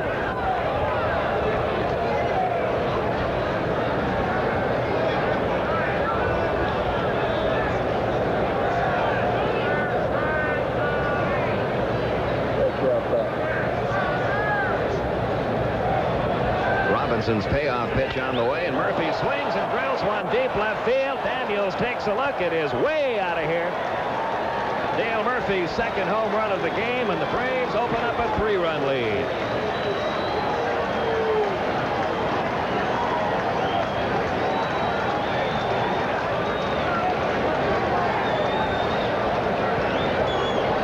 That was a Willie Stargell special. Boy, there was no doubt at all. Daniels just turned around and admired it. Some much-needed insurance. The eyes in the game now for Murphy. 15 on the year. High curveball. Bye-bye. His 7th home run of the season, and here's Chris Chambliss, who has walked and singled twice. It is now 8-5 Atlanta, and those are big runs because from the 3rd inning on, you could sort of feel the momentum changing in this game. The Braves have it back now. And the count goes to 2-0 on Chambliss.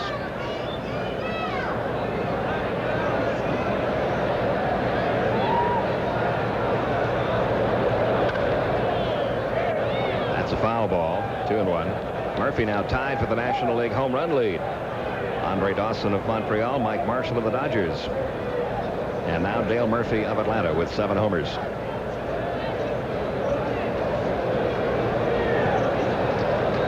The 2-1 line toward center. Caught by, no, not caught by Oster. I thought he had it there for a moment.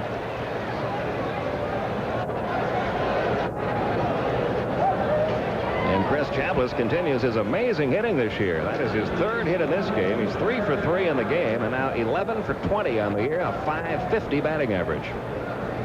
Braves now with 14 hits.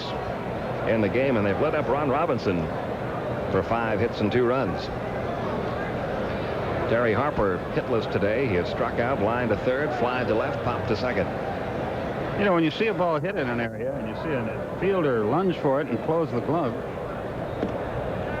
and you can't see the ball beyond that, naturally you think you caught it, right? A little tricky today with the glare off the turf here at Riverfront. 0-1 the count at Harper. Terry's average has dipped now to 212. And the count is even, 1 ball, 1 strike. All this happening in the 8th inning after 2 were out. Ramirez had the base hit, stole second. Dale Murphy hit the 2-run homer. And then Chambliss singled.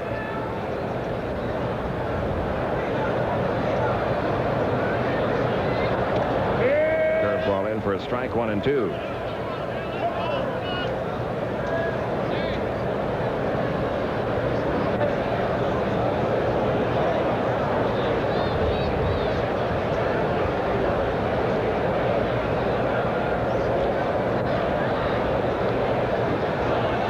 And the 1-2 pitch. Runner is going. Pitch out. Throw to second base. Oster took the throw. Chambliss caught stealing for the 2nd time in the game. But in the 8th inning, the Braves pick up 2 big insurance runs on the Murphy blast, and we go to the bottom half of the 8th with Atlanta leading it 8-5. In the bottom half of the 8th inning, Atlanta's got a 3-run lead back, 8-5. 14 hits for Atlanta, 8 for Cincinnati. Kurt Stillwell leads it off for the Reds. He's struck out twice and fouled to the catcher. His average is dipped below 200 now at 184. He takes a strike 0-1. Greg McMurtry with a chance to pick up the win here. Rick Mailer did not pitch the required 5 innings for a starter. And the count even on Stillwell now, 1-1. In the Cincinnati bullpen, activity beginning with the pitcher's spot due up 4th here. 2-1 now on Stillwell. Ted Power is the right-hander in the Reds pen. Here's the 2-1 pitch. 3-1. There's Power. And the 3-1. Not even close. Walk number 3 issued by Craig McMurtry, and the Braves bullpen begins to stir.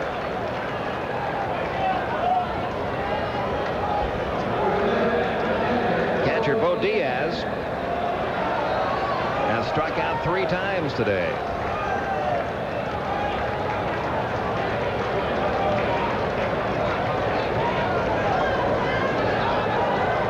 Nobody out. Stillwell, who runs well, the runner at first.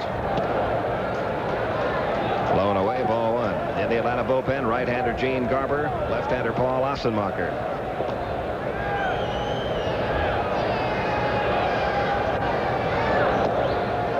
Well, McMurtry having trouble with that breaking ball. He's been missing with it in this inning. He's behind 2-0 on Diaz. Wouldn't you think with a 3-run lead, he'd just lay a fastball down the middle to get a strike? He may have to.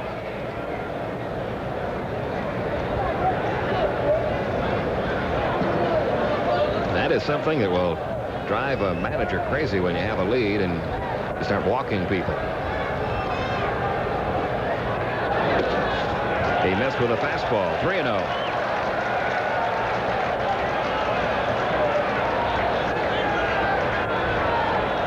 McMurtry has pitched scoreless baseball for 2 2/3 innings, but he's getting himself in some trouble here. There's a strike, 3-1. Ron Oster is on deck.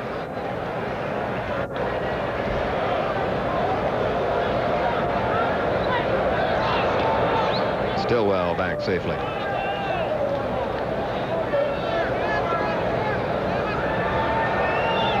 Three-1 on the way. Downstairs. Back-to-back walks to Kurt Stillwell and Bo Diaz. 4 walks issued in the game now by McMurtry. 5 by Atlanta pitching. And the potential tying run will come to the plate in Ron Oster. Oster has singled, homered, and walked. Stillwell had struck out twice and fouled to the catcher. Diaz had struck out 3 straight times. So you're sort of asking for it when you walk those guys. And now Chuck Tanner making his way to the mound. He may make a change here. He will.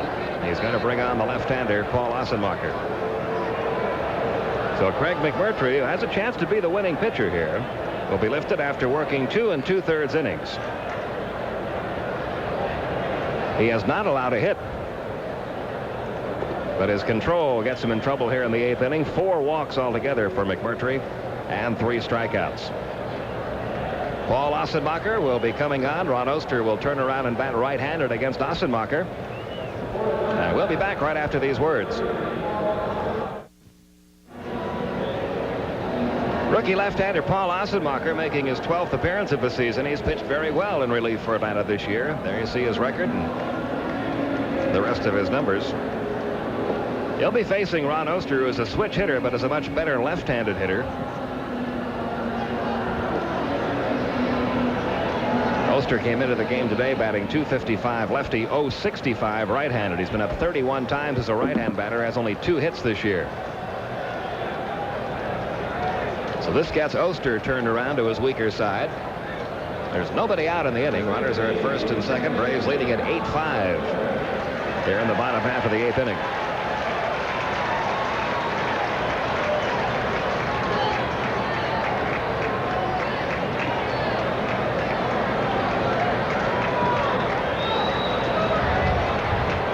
Ossenmacher picked up his first major league win on Monday night in this series. Toward short, should be 2. To second for 1. Hubbard on to first in time for the double play. That's doing the job, coming in out of the bullpen on the first pitch, getting the double play recorded. Ramirez gets rid of it in good shape because it wasn't hit that hard, and he gave Hubbard a perfect throw. Once it gets in his hands, you forget about it. Now Nick Osaski will come on to pinch hit for Ron Robinson.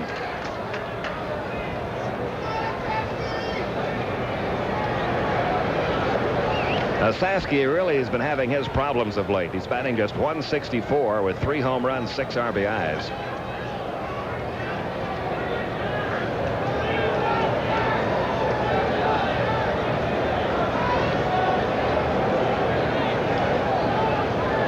Pinch hit here for Ron Robinson with 2 outs, a runner at third. That double play means that the potential tying run is no longer at the plate.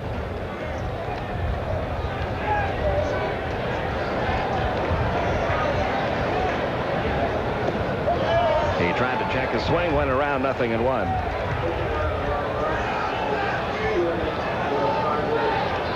Ossenmacher has the windup back. With the runner at third, and the curve is in for a strike, 0-2. You saw those numbers, Osaski against Atlanta. He has been a thorn in the Braves' side since coming to the major leagues. And Ossenmacher's 0-2 pitch on the way. Missing outside with a fastball.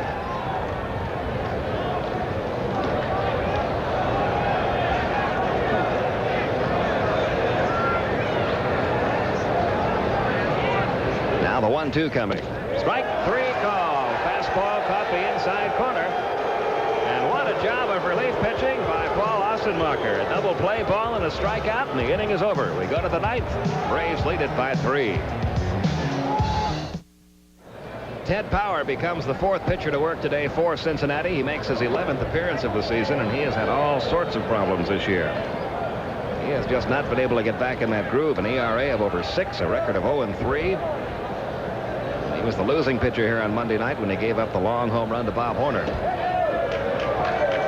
2-0 the count on Terry Harper, who's hitless in 4 at-bats. A strikeout, a line drive to third, a fly ball to left, and a pop out to second. He was batting in the 8th inning when Chambliss was caught stealing.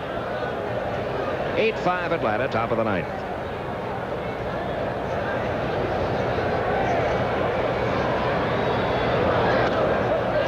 Now 3-0. Ron Robinson worked 2 innings, allowed 5 hits, 2 runs. He walked 1, struck out 1.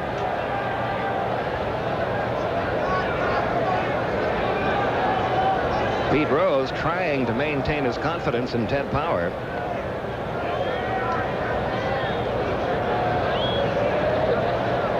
Despite the problems Power has had since the very beginning of spring training. And on 4 straight, Terry Harper walks.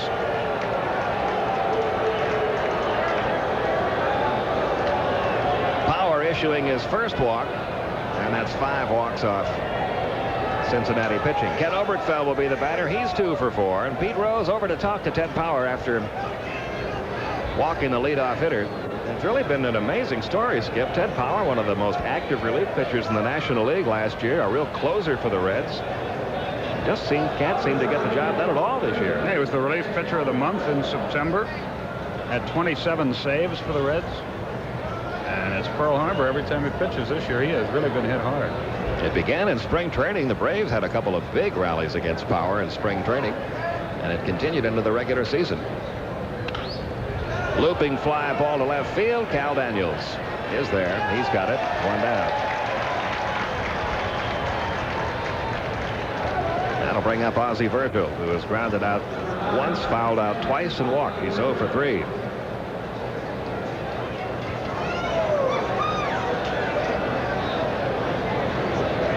And like Ted Power, he's been unable to get it going.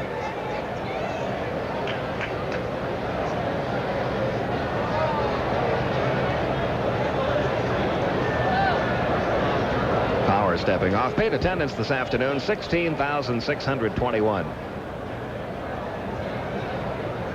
The crowds are down a little bit in Cincinnati this year, but it's understandable the way the club has played. They've won only 2 home games while losing 11. After winning the opening game of the season here at home, the Reds dropped 11 straight before they beat the Braves on Tuesday night, and that was the longest home losing streak in this century for a Cincinnati team.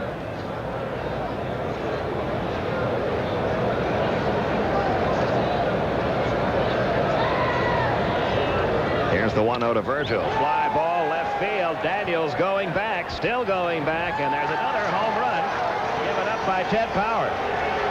Ozzie Virgil hits his 3rd of the season. RBIs number 10 and 11. And the Braves have opened up a 5-run lead.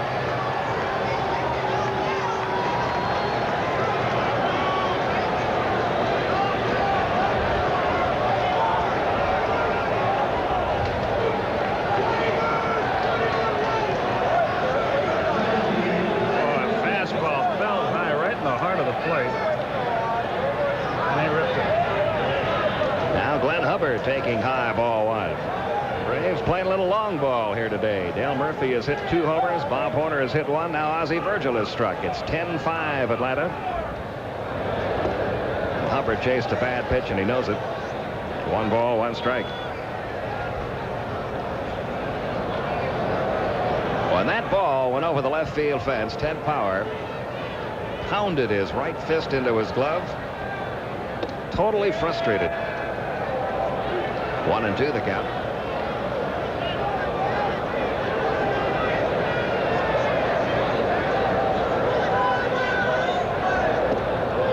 Now it's 2-2. 10 runs, 15 hits in the game now for Atlanta. Ozzie Virgil coming out of his slump with his 3rd homer of the season. Into shallow right center. Who's going to take it? Looks like Dave Parker will. And he does for out number 2. And now Paul Ossenmacher will bat for the 2nd time in his major league career. How's he swing it? How does he swing it? Is he I haven't seen him hit that much. His first at bat, his teammates really got all over him, because in his first at bat he hit the ball about 11 feet. A little dribbler out in front of the plate.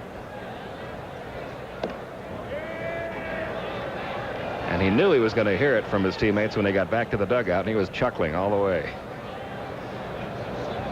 Here's the 0-1. That's a pretty good cut. 0-2.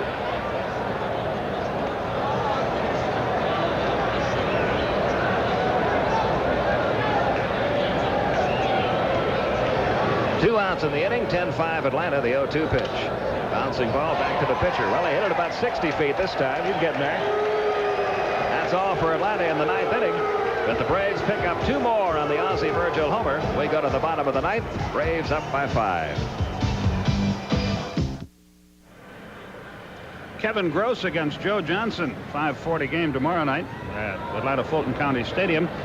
And then the Milwaukee Bucks and Philadelphia 76ers from the Spectrum, with Milwaukee leading the series 3-2. Rick Barry, Bill Russell will have it for you. Another sports doubleheader tomorrow night on CBS.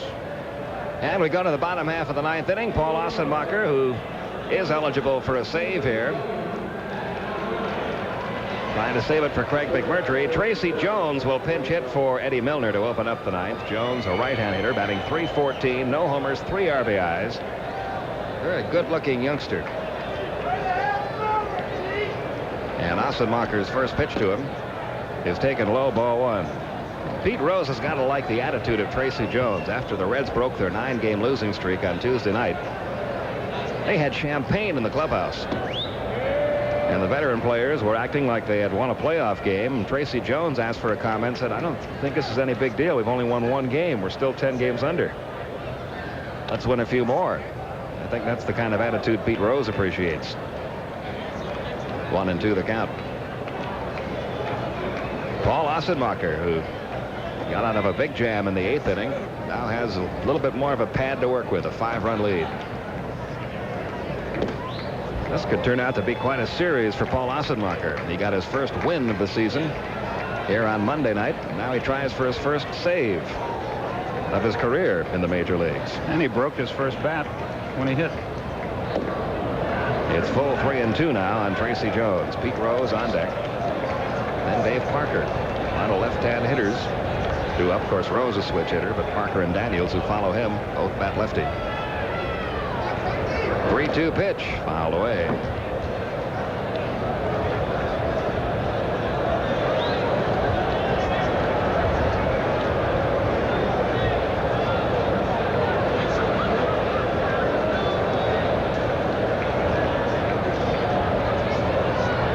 And a 3-2. He walked him. That's the first walk issued by Ossenmacher. It's walk number 6. Issued by Atlanta pitching. And the batter will be Pete Rose, who is hitless in 3 official at-bats. He does have a sacrifice fly and 2 RBIs overall in the game. Can you believe they boo him here? Some of the fans, That's amazing, isn't it?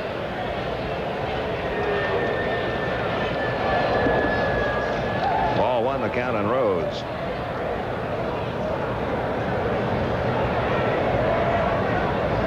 Virgil. Now to settle down Paul Ossenmacher. In the Atlanta bullpen, Bruce Sutter and Gene Garber are throwing. Sutter, by the way, will have a treatment done on his shoulder tomorrow.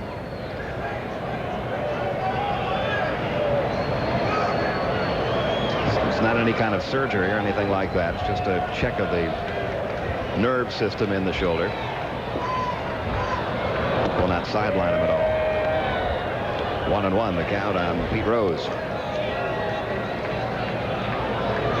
Nobody out, bottom of the 9th, 10-5 Atlanta. That's out of play to the right. And the count 1-2.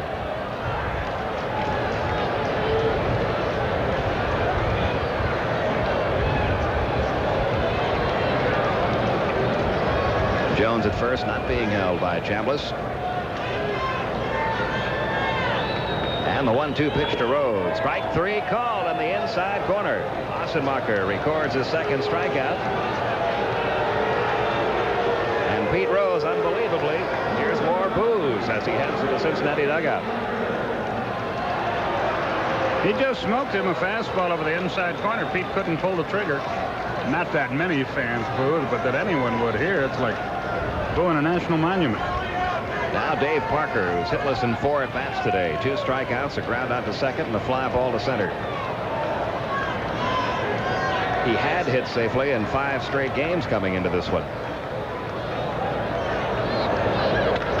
Bouncing ball to second. Hubbard goes to Ramirez for 1 on to first. Double play, and the Braves win it as Paul Ossenmacher records his first major league save in the same series where he picked up his first major league win. Smiles all around for Atlanta.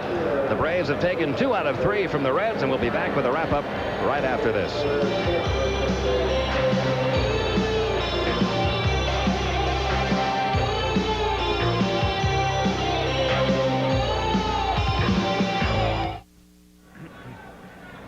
Well, the Braves conclude a very successful road trip. 4 wins and 2 losses in the 6 games played on this trip. 2 out of 3 over the Phillies, and now 2 out of 3 over Cincinnati. And Skip has today's totals. Okay, 10-15-2 for Atlanta, Pete, with 8 left. Cincinnati 5-8-0 with 7 left. McMurtry, the winner, 1-1. John Denny, the loser, 1-4. Paul Assenmacher, his first save. Dale Murphy, the game-winning RBI, is second of the year, and 16,621 paid to see it. So the Braves come home with a record of 12 wins and 14 losses, while Cincinnati's woeful start continues. They dropped to 6-17. It was long ball today. Dale Murphy striking for 2 home runs. Also home runs today were hit by Ozzie Virgil in the 9th inning.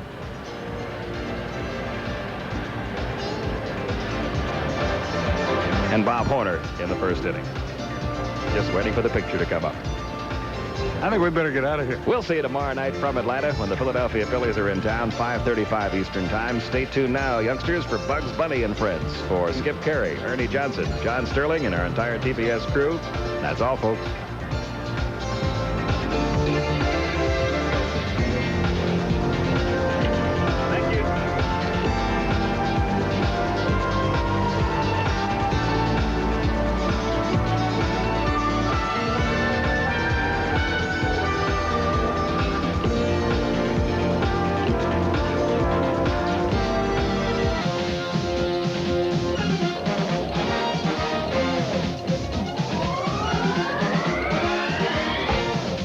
Superstation WTBS has presented in stereo America's team, the Atlanta Braves.